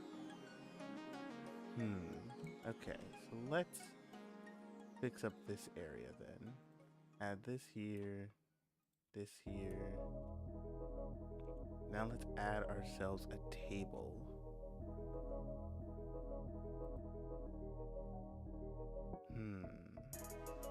Actually, no, there was a tech table somewhere along here.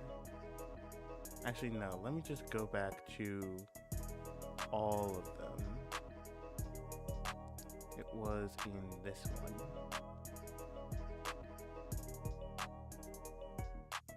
I will say, I have massive respect to people with like very big PCs who stream for hours, because this PC is 100% like cooking my room right now. Like the entire area is just heating up like it's nobody's business. So let's add something there. And slightly a jar drawer over here.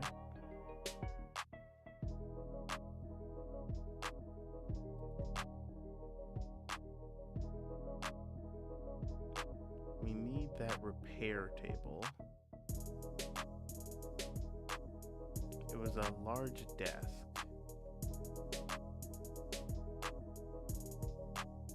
We need the lockers as well. The desk had a lot of mechanical aspects to it, a lot of tools.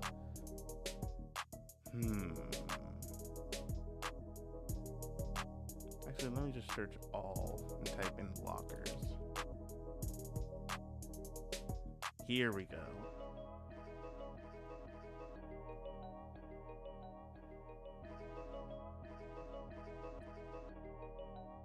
So let's add in some of these. Or should it be these? I actually like these a touch better. Actually, yes, let's change the color for it as well. It's, you know what, let's make these yellow as well. I'm feeling very yellow today.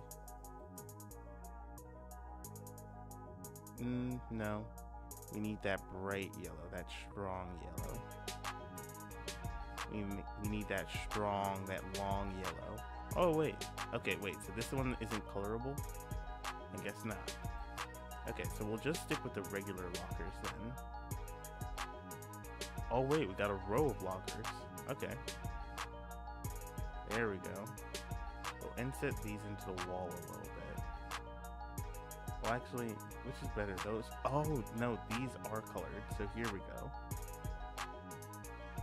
So let's place these right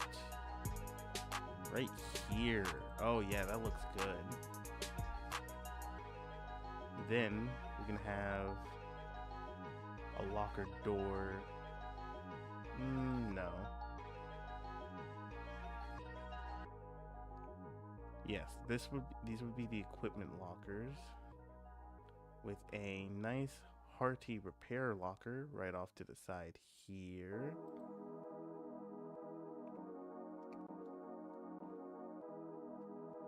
Then we can also get ourselves a repair table. So let's close this here. Table.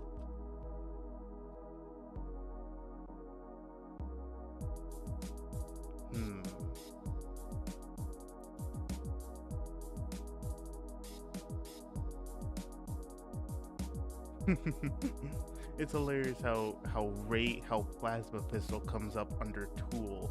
It's like, I love that. I just love it.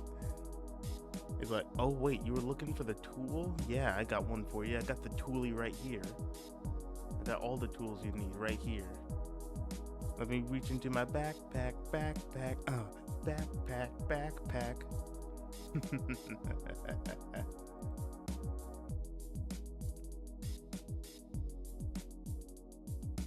Hmm. Why can't I find that one table?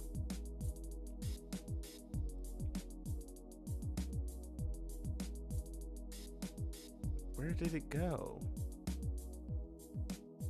I was so certain that it was either in this pack or another one. Where is that table? Is it in this one? Tables. Tables? No, it's not that one.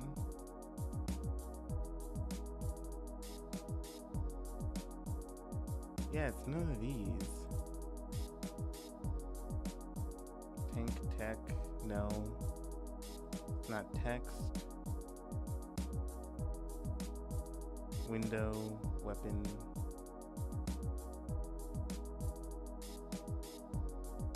It's not vehicle.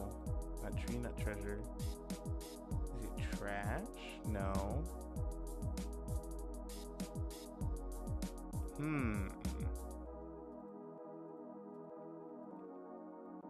Where, oh where could my precious table be? I would be so much happier if I could see where my table was. If you would be so kind as to point me in the direction of the table, I would be so kind. Come on, let me have my table. I would prefer to have my table. We'll actually put this. No, we won't.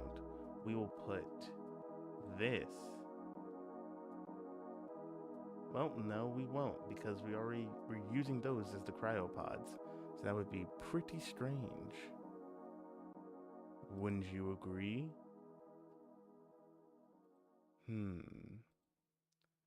What would be good? Ship, shelf, sewers, sea folk, sack, rug, roof, robotics, rock,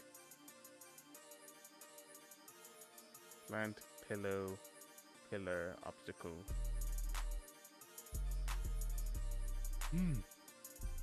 Mine, medbay, mining.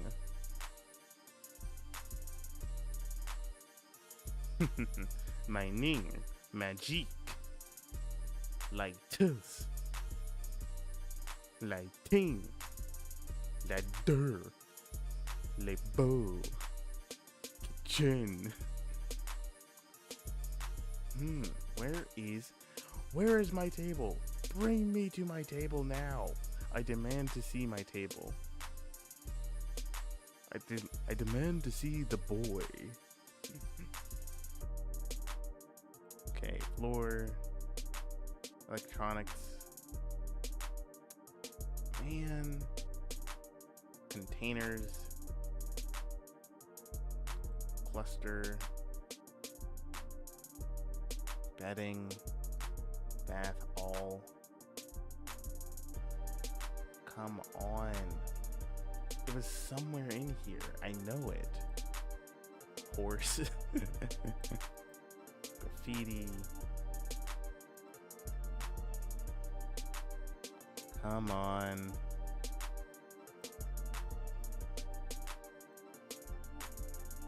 I literally saw the perfect table. It was right before my eyes. I genuinely cannot believe I can't find it. In a sea of assets, the one asset that I want the most, I cannot find. How infuriating. Like, genuinely. I'm genuinely bewildered, befuddled, and unnerved. How dare, honestly, how dare an asset hide itself from me? What does it think I'm gonna do? Use it? Of course I am. I need to make this map. I want to make this map. Come on. Come out from where you were hiding.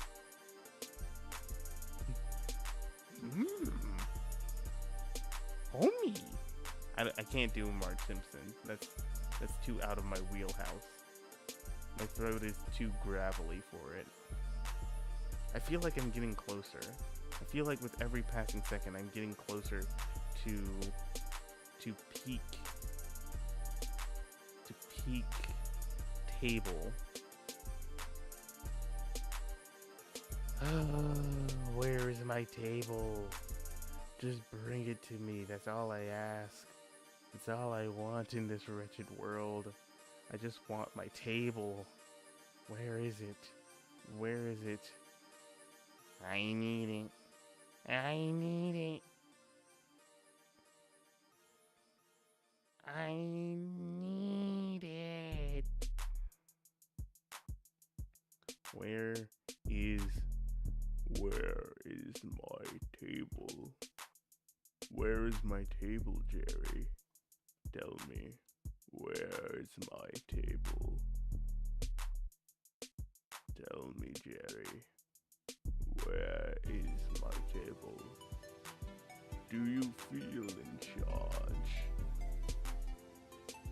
I don't feel in charge right now because I can't find where my table went. Fine, I'll just have to settle for a normal table and just decorate it with weapons. So not the vibe.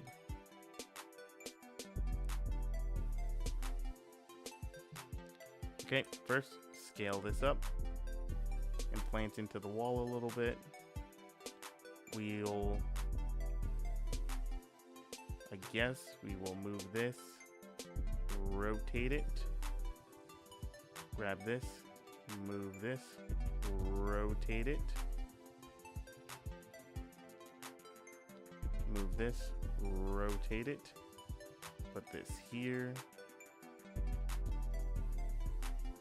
and let's actually add something interesting off to the other side.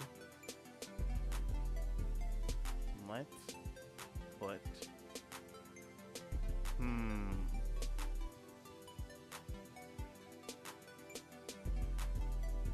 what would be good to put on the other side of this door? Of this drawer, I should say.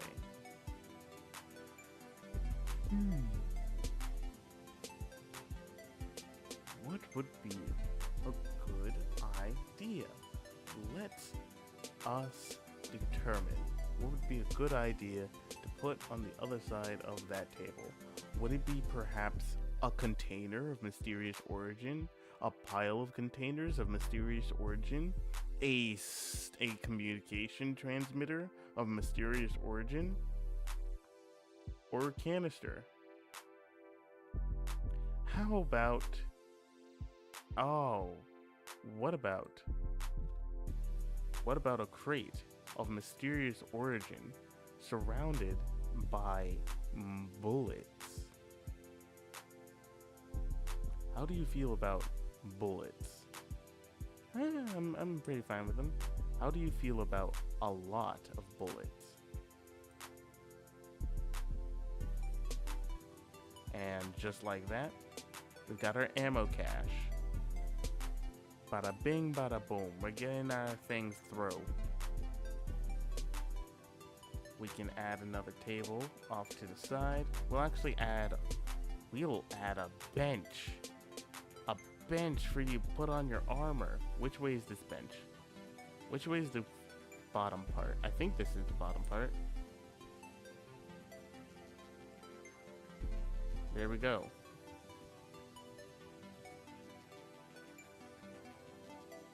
Oh, wait, no. Whoopsies! Bring to the front. Go back to our object. Place this one right over here, right in view of the camera. There we go. Yeah, there we go. We got our two benches. We got our gun closet. Oh, wait, we still need a little space for our spacesuits. Let's find one of those.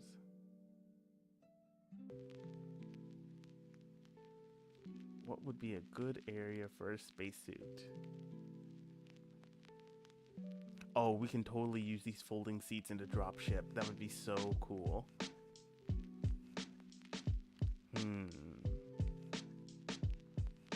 I don't think there's a spacesuit asset in this pack.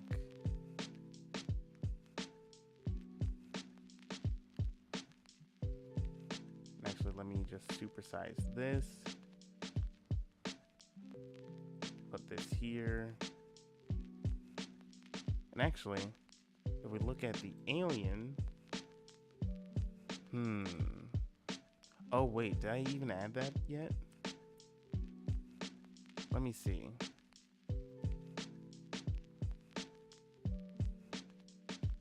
I did not. How dare I not do that?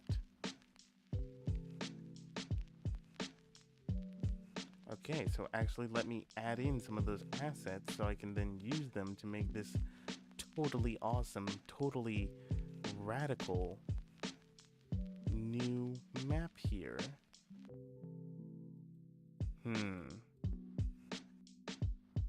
Where are my aliens? I need my alien maps. Where are those? Give me your alien maps.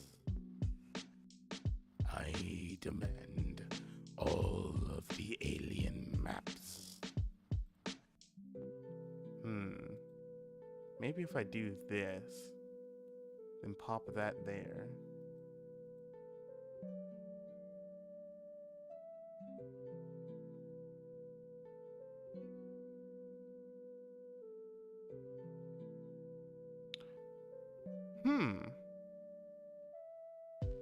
Not exactly what I was looking for. Well, it was, but also not.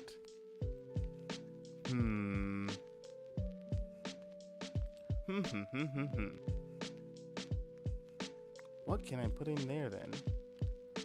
Is there just a very big gun that I can put in there?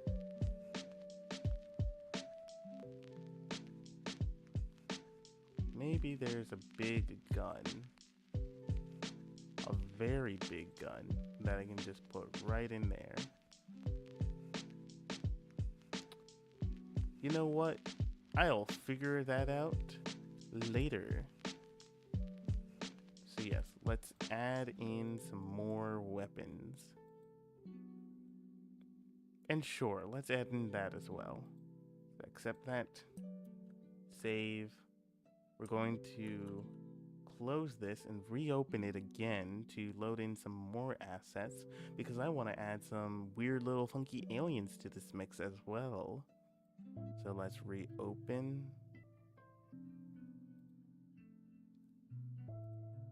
Here we are. There we go. And you see, what I'm going to add is that in this cryo chamber, actually no, in the med lab, I'm going to rearrange some things because I figured out what I want to put in here actually. So first, let's grab this, move this up a little bit. Grab this, move this a bit more as well. Delete that. We can actually move this.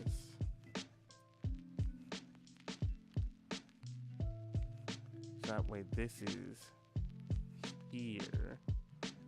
Yeah, so that this is here. And then we can go over here.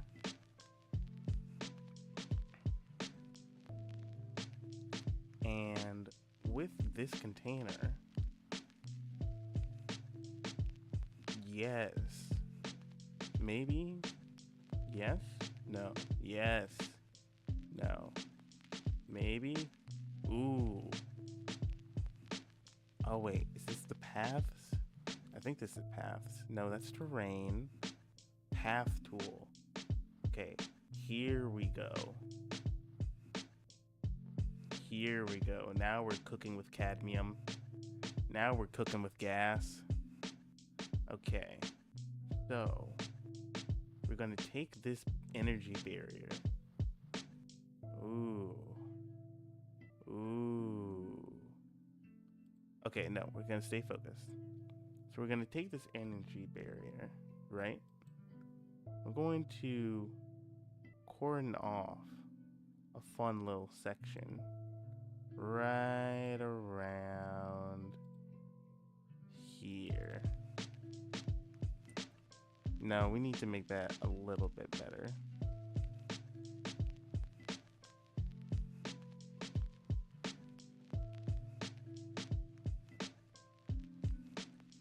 Let me alter that. Point here to here. Now let's edit those points. So that way we can get a more rounded shape. Because we want it to end in one of these nodes.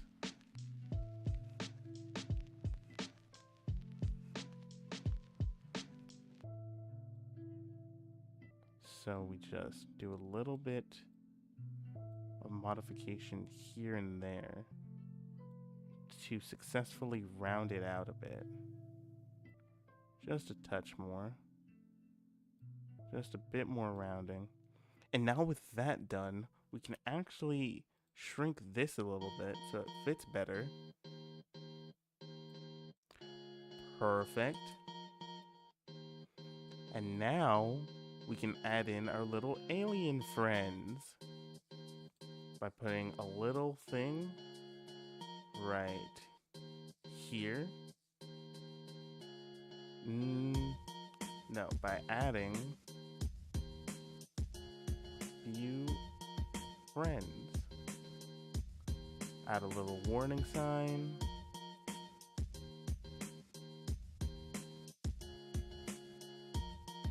Oh wait, no, just add a big biohazard sign.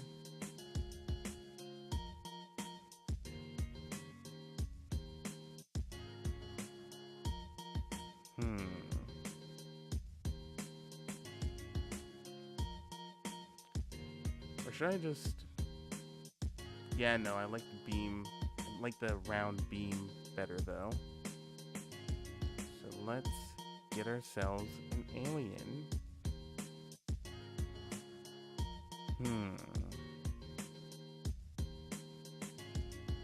Where is the alien? Now that I think about it. I don't see it anywhere.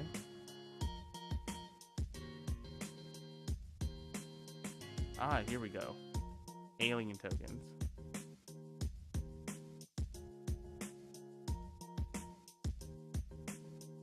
Let's go with a nice big red seated right here. Actually, nah. Just a big red egg. Being barely contained by these beams. And that's just in the medical bay. Now, let's finish up this area by adding a few more weapons. Those are a bit too sci-fi. On the knife, however, the knife looks good. Let's random throw some knives on here.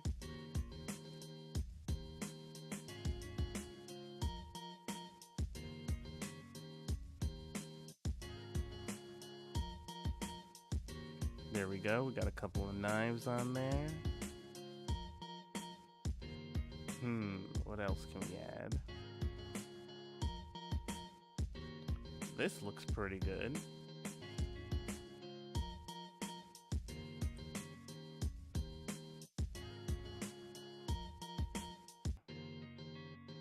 Let's go with this one.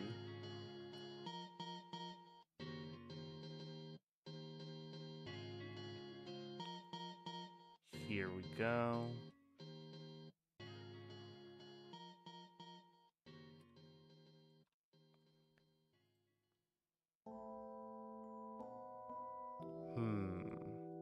A few more sci-fi weapons.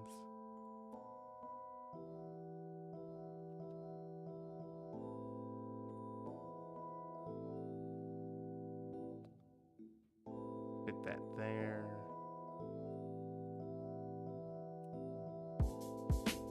Here.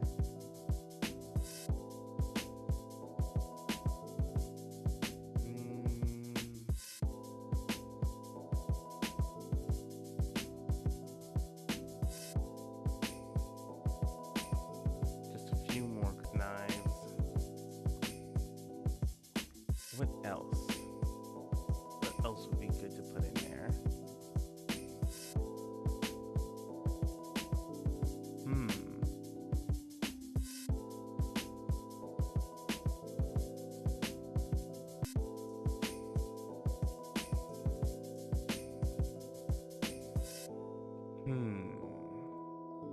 Like normal weapons, but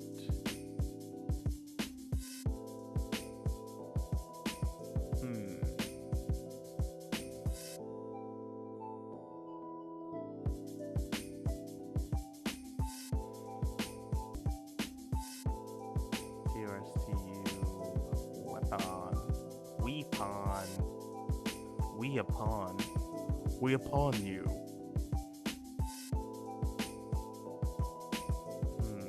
Those are the aliens. Is there anything else I can place in here? Flutter? No.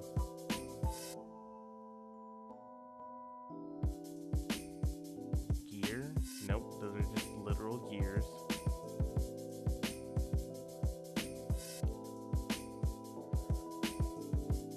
Hum.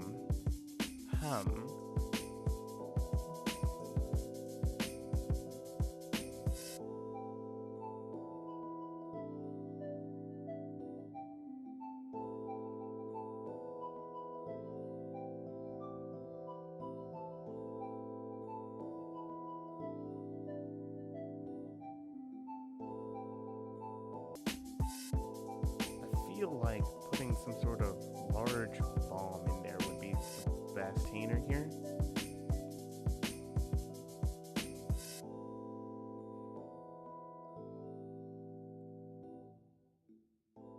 Actually, how big does this go? That's pretty big, but it's not big enough. I need them to be bigger. Oh wait, if I take this,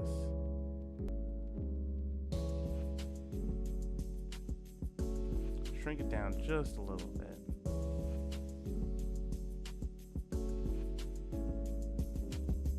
Actually, just a touch more.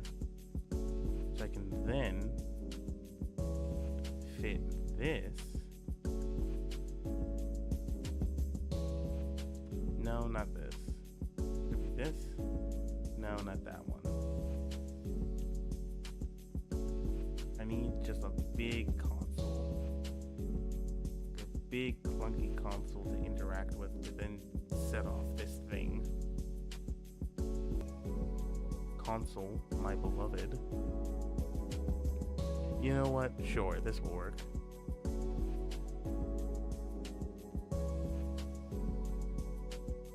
Actually, this works perfectly.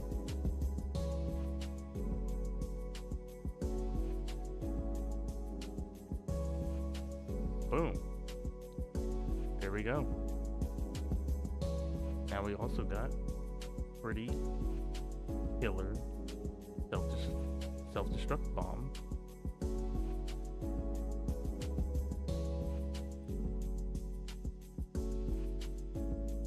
Okay.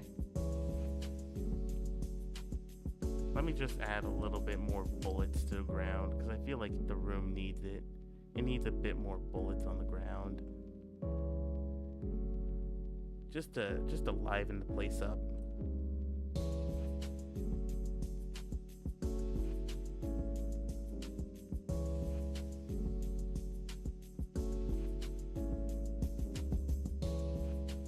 Yeah, that looks nice. That looks good.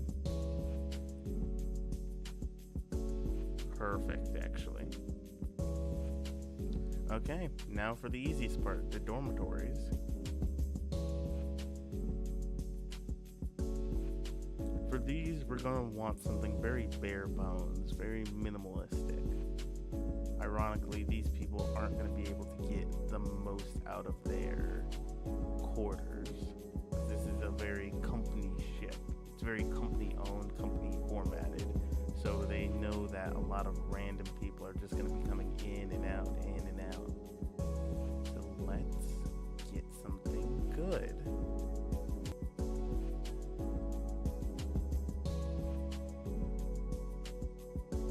There should be a sci-fi bed here. Find all. Let's just search for our bed.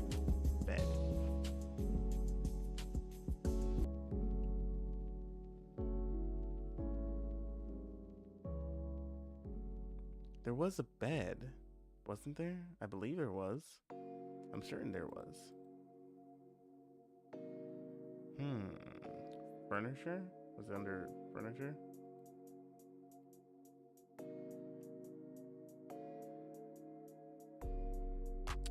Man, I haven't used the bed yet. Is it under furniture?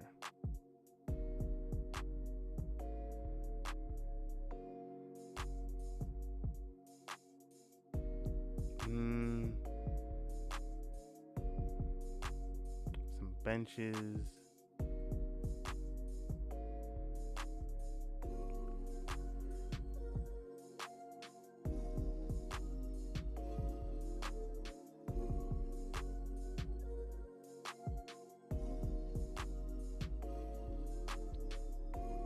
Perfect. This is exactly what I was looking for. So each of these is going to be only enough to accommodate one person. That's 1, 2.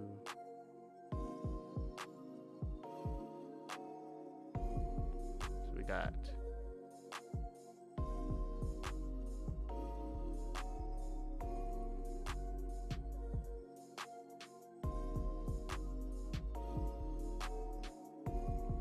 okay, so this ship can house 7 people, but there's only 6 pods.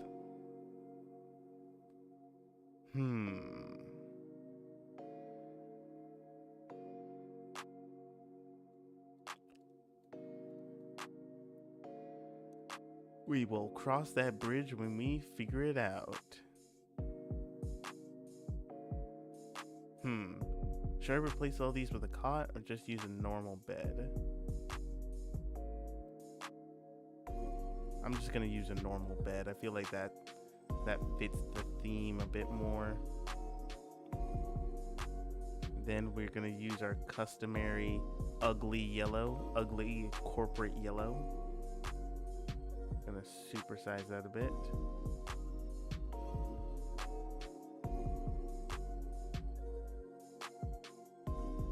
Get that in there.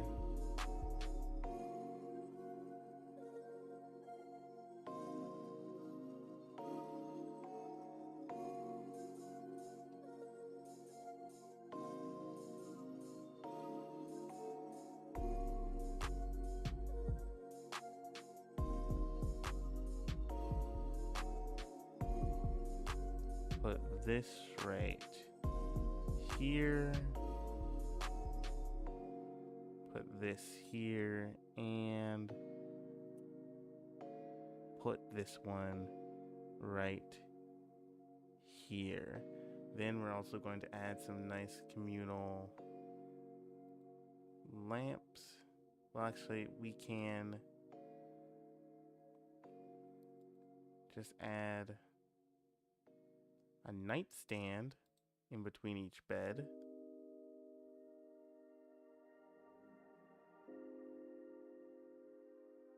We'll actually add them on each side.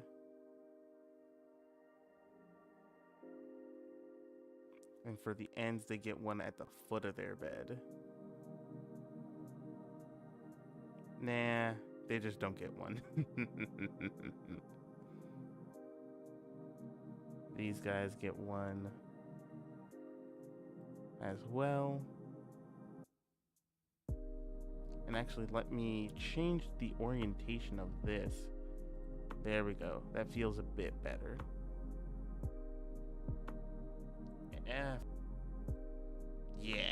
Yeah, that sounds good.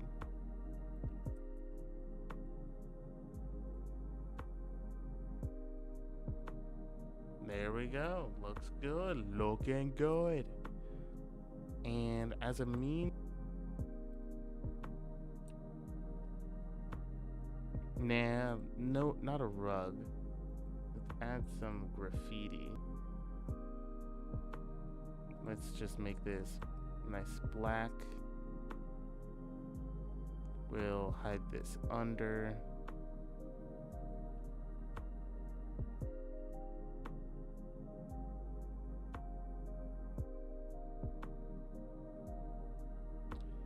And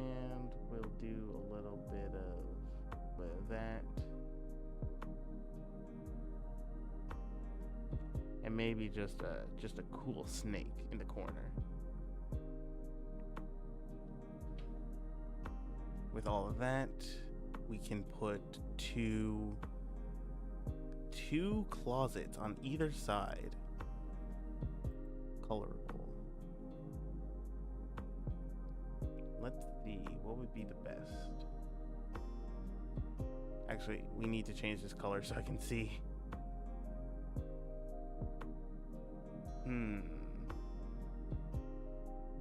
Skylights. I need a cabinet.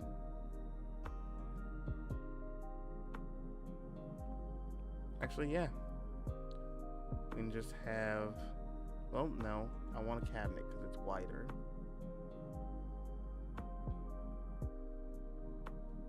Where's my cabinet?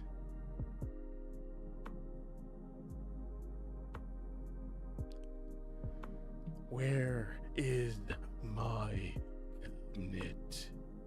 I crave the certainty of cabinet. Where is it? Where is it? Give it to me. Give it to me now. I want my cabinet. That's a shelf. That also works. No, it's not. It won't work. It's not my cabinet. How dare you insinuate that will work? How could you? You heathen. You monster.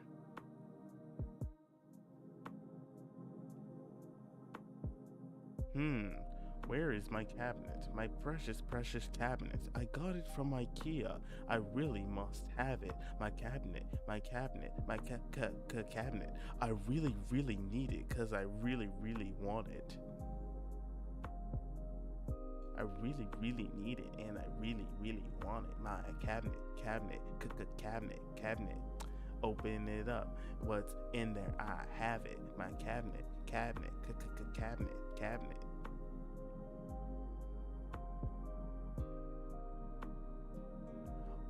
Are you part of the Are you working for the president? 'Cause dang, that's a cabinet. Where is my cabinet? I'm going to lose it. Where is my cabinet? I need it. I need it. That is an entrance. That is another entrance. These are lockers. Fine. No. I want my cabinet. I want my cabinet, please. John, where's my cabinet? That's a large table. That's not my cabinet, John. I'm sorry. I had to do it to him for the one time. Okay, so I'm probably not gonna find my sigh. Cabinet, actually.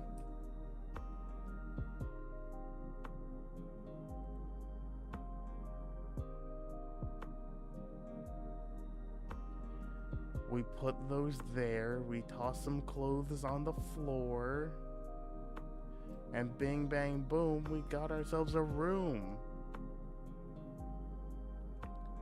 I knew, I didn't lose faith for a second, not for 1 second. If you thought I lost faith, you were just incorrectly assuming my emotional disposition at the time. I'm sorry, John, but I have deceived you. You did it for the funny, for the one time. You had to hit the whoa for the one time. I'm sorry, John. I made you hit the whoa for the one time. Is it under fashion? Fashion doesn't exist. Where are the clothes? I saw some earlier. I know you have them hidden here somewhere. Just show me where they are, and I'll let you go. Ooh, charming, aren't you? Well then, we'll see just how charming you are once I find my assets. By then, you'll stand no chance. Shirt.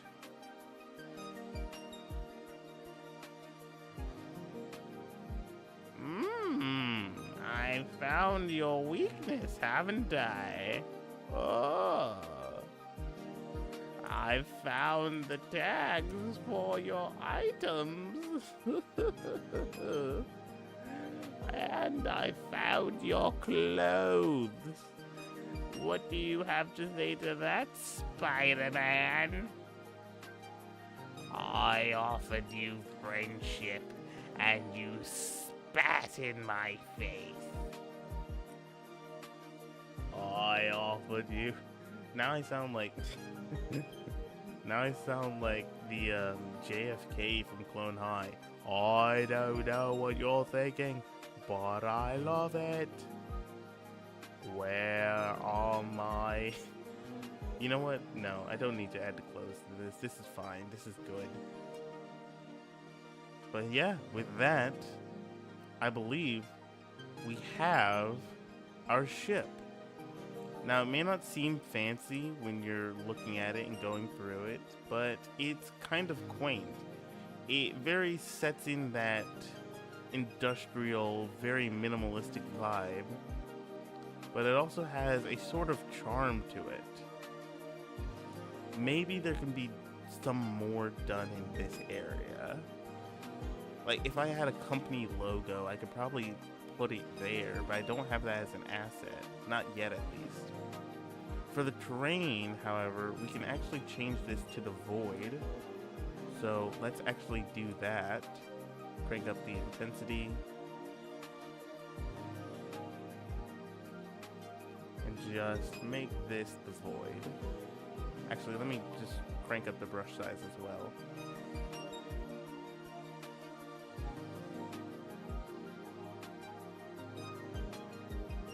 There we go.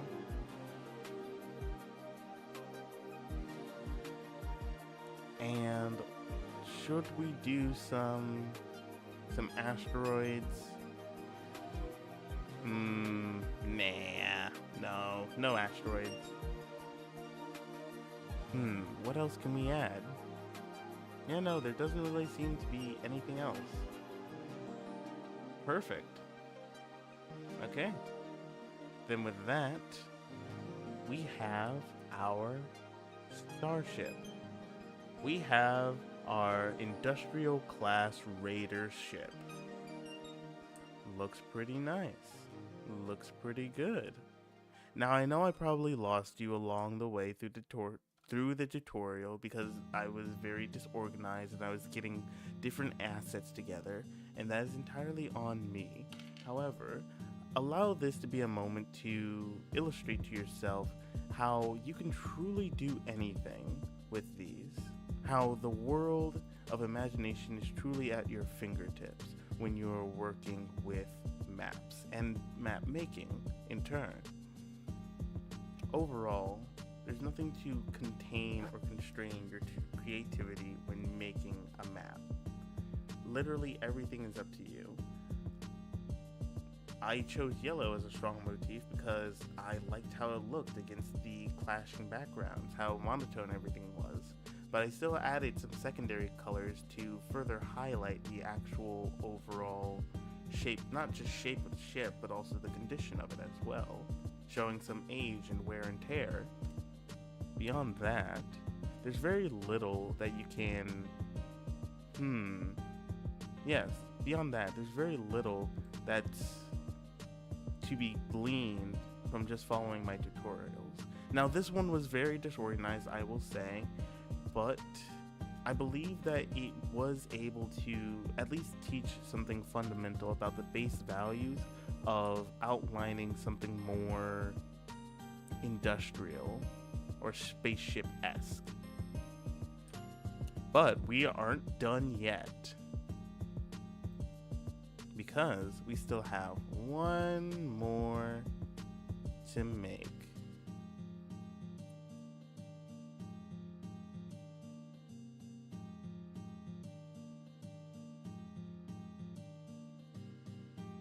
No, that's too big still.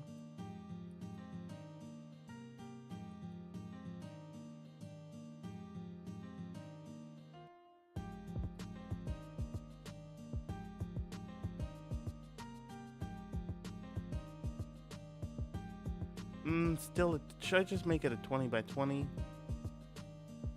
Maybe 20 by 25? Let's try 25 first before going full 20 by 20. Yeah, no, I like this. This is good. Okay.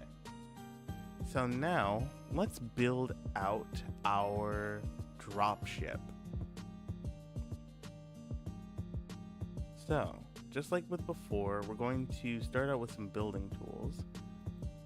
We're going to make a strong base for it. This time... Yes, this time we're going to make it very much different and very clearly distinct from the ship earlier. So we're actually going to make it a bit smaller. So we're going to make it 3 dots in. Okay, that looks good so far. And then we're going to use our multi-point tool to further drag this in, giving us one area in, and then extending outwards like so, so we get the following shape. Perfect. Now for the dropship, again, you're gonna want to remember your characters are the size of one of these squares, just one of them. So this dropship's looking pretty spacious, right? That's good and bad. So we're actually gonna not go with this one. We're gonna make something smaller because a dropship should be very small and claustrophobic feeling. So let's try 10 by 15 and see where that gets us. Because I really want to get that height. There we go. Oh yeah, okay, this is good. We can rock with this one. So yes, once again, let's get ourselves the general shape. Use the multi-point tool to get one in line. Outwards. There we go. Now we got our general dropship shape. Now beyond that, we're going to want to separate the back from the front and add a wall right here in the middle. So that way we can separate the cockpit from the general driver area.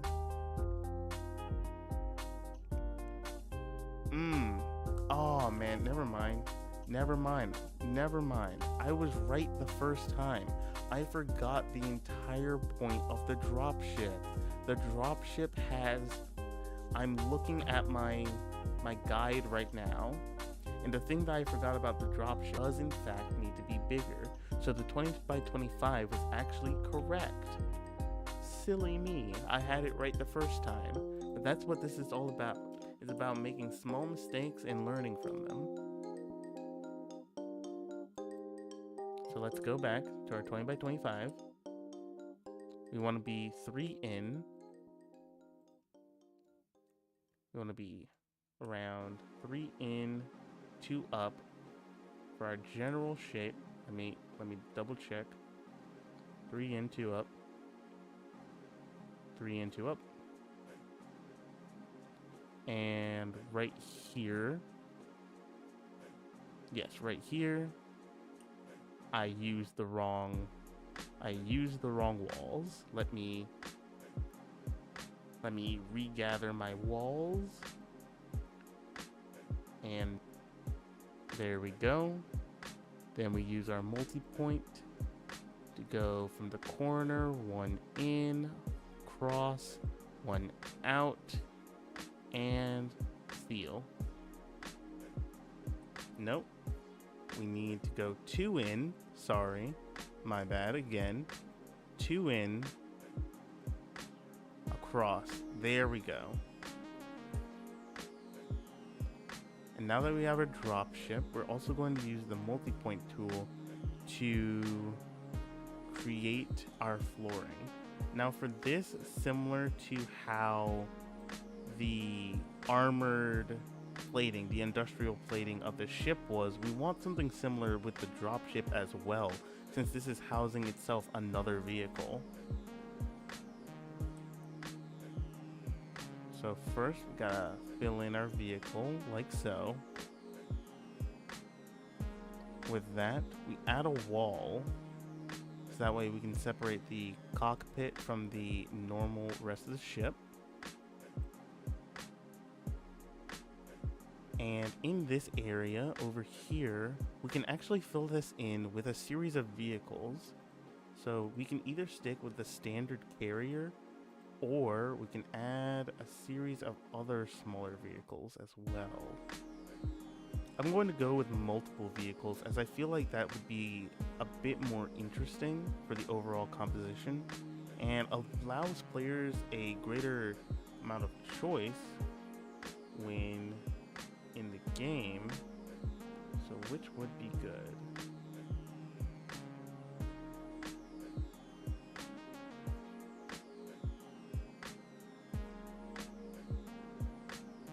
None of these exactly scream armored carrier.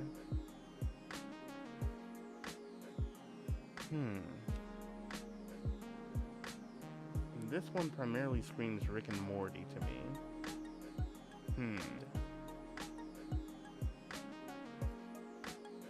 I'm not sure. I feel like this one, but this one's just a garbage truck. None of these vehicles look especially promising.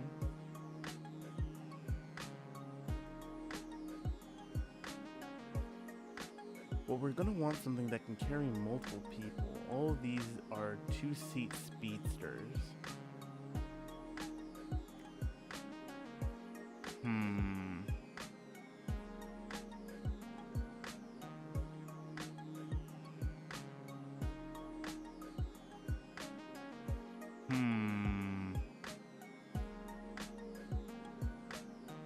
You know what?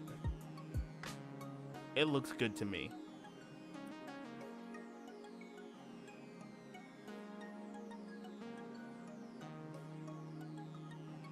And boom, just like that, we have our armored carrier.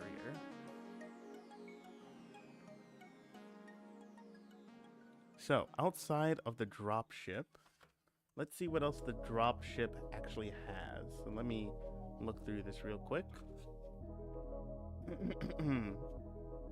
The dropship is the standard planetary insertion vehicle built for bringing crews and platoons down to the surface of a planet, asteroid, or moon. While the dropship is capable of interplanetary travel, its small fuel capacity and non-existent combat capabilities make it a last resort option for a desperate traveler. The Armored Personnel Carrier is a mobile command center and troop carrier. The Armored Personnel Carrier is built for planetary mobilization in the most hazardous of environments. Built to carry a squad of Marines and its command unit, the APC can manage an entire planetary assault and maintain communications with orbital command. It can withstand toxic and corrosive atmospheres and is vacuum rated, equipped with rear-mounted smoke grenade launchers, GPMG, and a light mortar. Internal command center comes fitted with long-range comms and thermal sensors. That's for the Armored Personnel Carrier. The dropship, however, has enough room to hold a single 20-foot shipping container and 12 additional crew members with 2 seats in the cockpit. Now that we know how many people we can have in the cockpit, we can then organize the rest of the crew seating around that.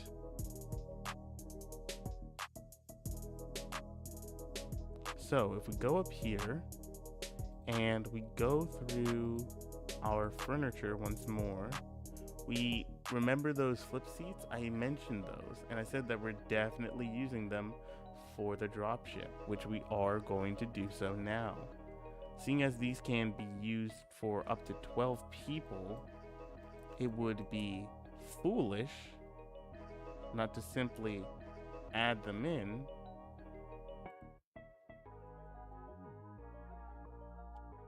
here now.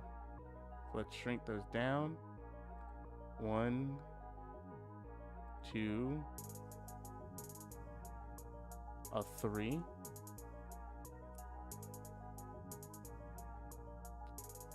Let's get this right here. 1, a 2, a 3. There we go. Now that's well over 12 people, but that's because this is a very high efficiency vehicle, let's say. This is a premium class dropship. Or premium class by standards of a company. So now that we have the seating arranged, we can actively, we can place a ramp. Well, no, we can't. I need the ramp to be shorter. I need my ramp to be shorter, please. Please shorten my ramp if you could ever be so kind. A shorter ramp would mean a faster descent.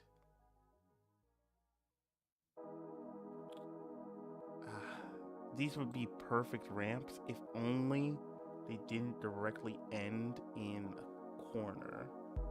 And if they were a little shorter, just a touch shorter. But alas, that is not the way. That's a whole escalator. That's another whole escalator. Where is a good ramp?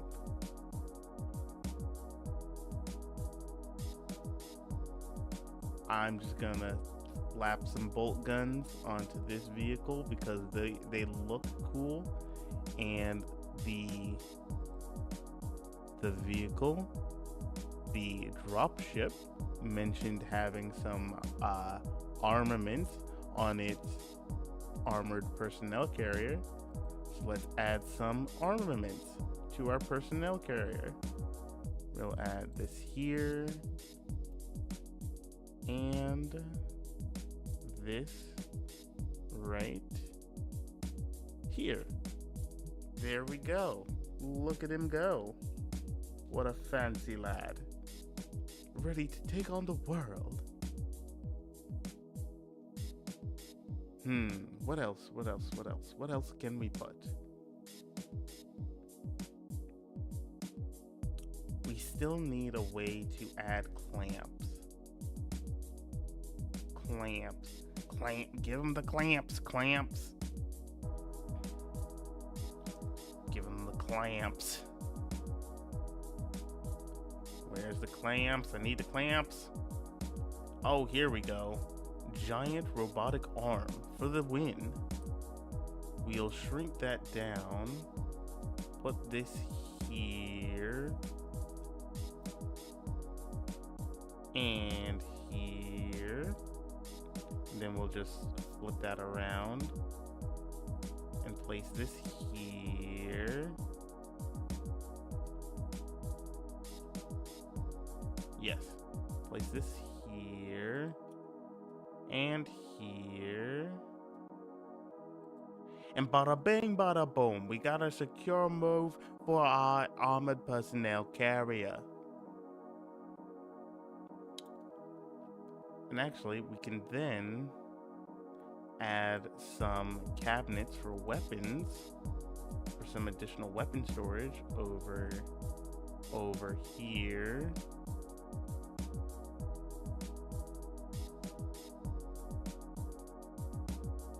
And then on top of that, we can do some storage crates over here and over here.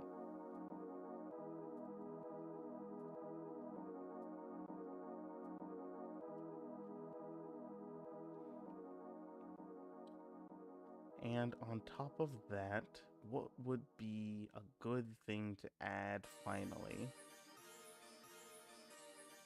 I can expand this so that this becomes one of the main two modules of the cockpit. Well, actually, I need a little bit wider of a table. I need my big table. There we go. We actually need you to shrink down a little bit.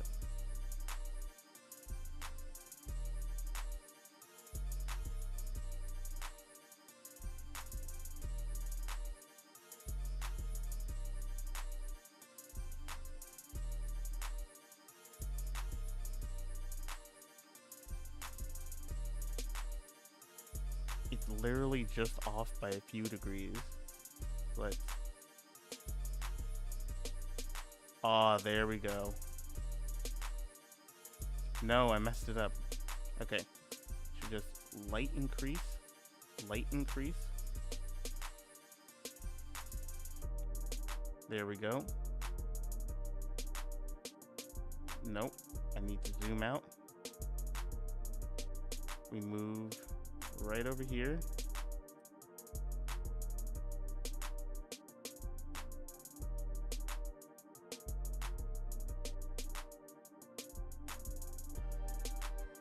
There we go. Just a little bit smaller. There we are. There we are. We got it. We got it. Got him in 4K. Okay, now we just add some chairs. Some good, comfy, collectible chairs.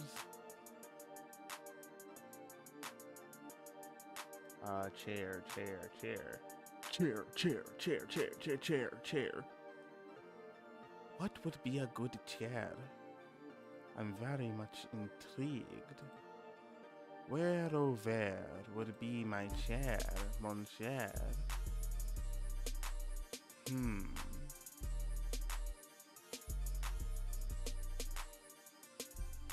Where would I find my chair?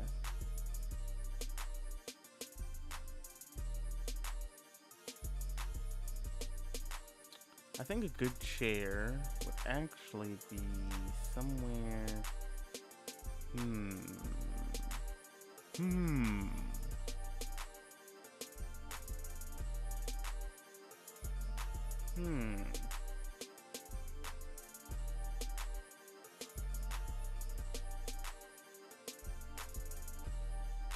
There should be a chair here somewhere. I need my chair. Where is my chair?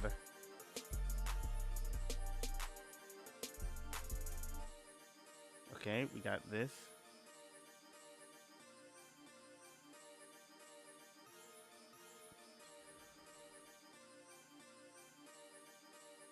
So we will put some of this.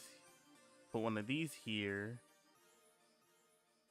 One of these here. We gotta.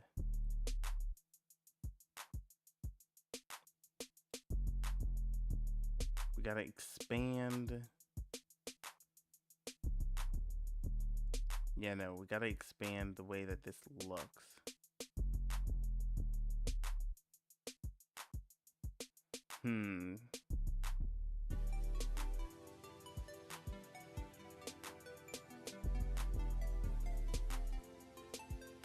Just overshadow this with a giant thingamabobble.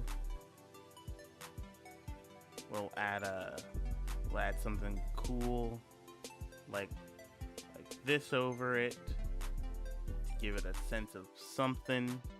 Give it a little something to work with. We'll go down to some technology, let's say, some technology. Where's my technology? Robotics maybe? Maybe not. Colorables maybe? Maybe not. Mining maybe? No. Maybe medical? No. Medbay actually. That would be interesting. Adding one of this here. So you can check the vitals of everyone that's on board.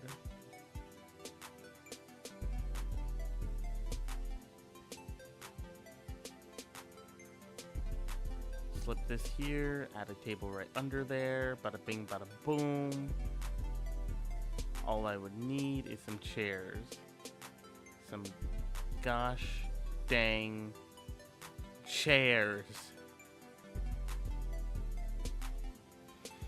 It's when you have everything for a party that you then suddenly don't have chairs, seating.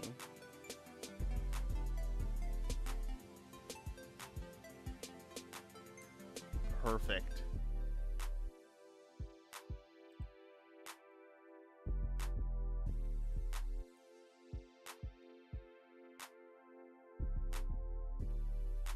And then we will have a gratuity chair. Should we have a gratuity chair? Nah, they don't deserve it. They haven't earned the chair. But yes, with that, should we add something more to the floors? We could add some more graffiti to the floors. That would be interesting. Give it a very grungy vibe.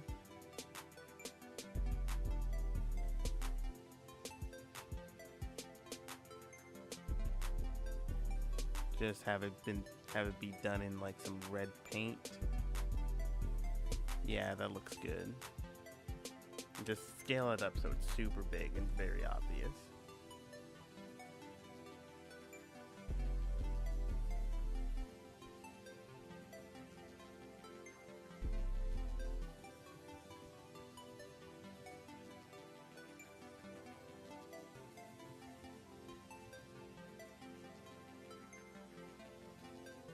There we go.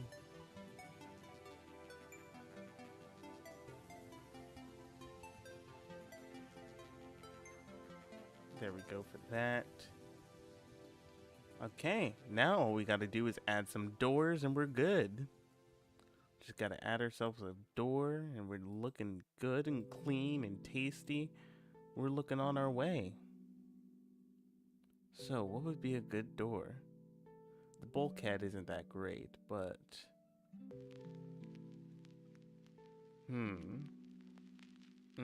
Got it. Oof, my neck.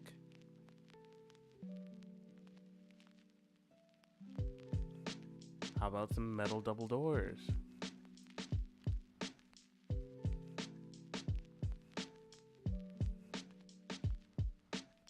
I mean, we got the style on them.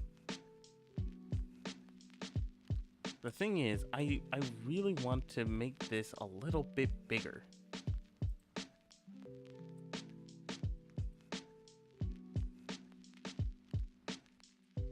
Man, I just want the doors to be a little bigger.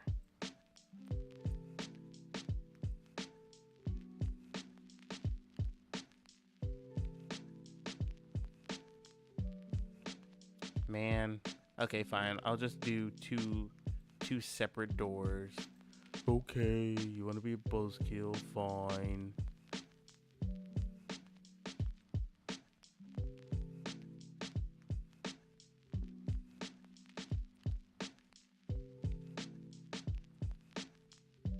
Yep, there we go. These two doors lead into the cockpit. And actually, I'll give the cockpit a nice dirty floor to differentiate it a little bit. So let's see, was it this floor? Nope, that's the Greebles. Was it this one? Yes, it was this one. Let's crank up the grunge a little bit on that one.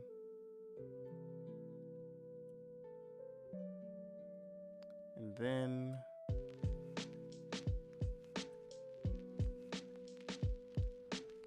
let's build out that cockpit floor. And there we go. Yeah, I think that does it. With that, we got our dropship. Now we can also fill out the terrain for this one as well. We'll make this one just a flat black, because until this hits an area, there's nothing really beneath it. So let's also build that out. There we go. And yeah, this may be extremely derangingly simple, but it's actually very neat in its simplicity, in that the fact that due to it being a very small and minimalistic map, this doesn't really fit within the map principle. This isn't going to be a main area of play for the players. It's more of a transitional area, or just a little flavor area in case you want to do some especially spicy role play. But yes, this is the overall area that you get. It's very nice, I'd say. It's got some personality to it. But with that, the dropship is done.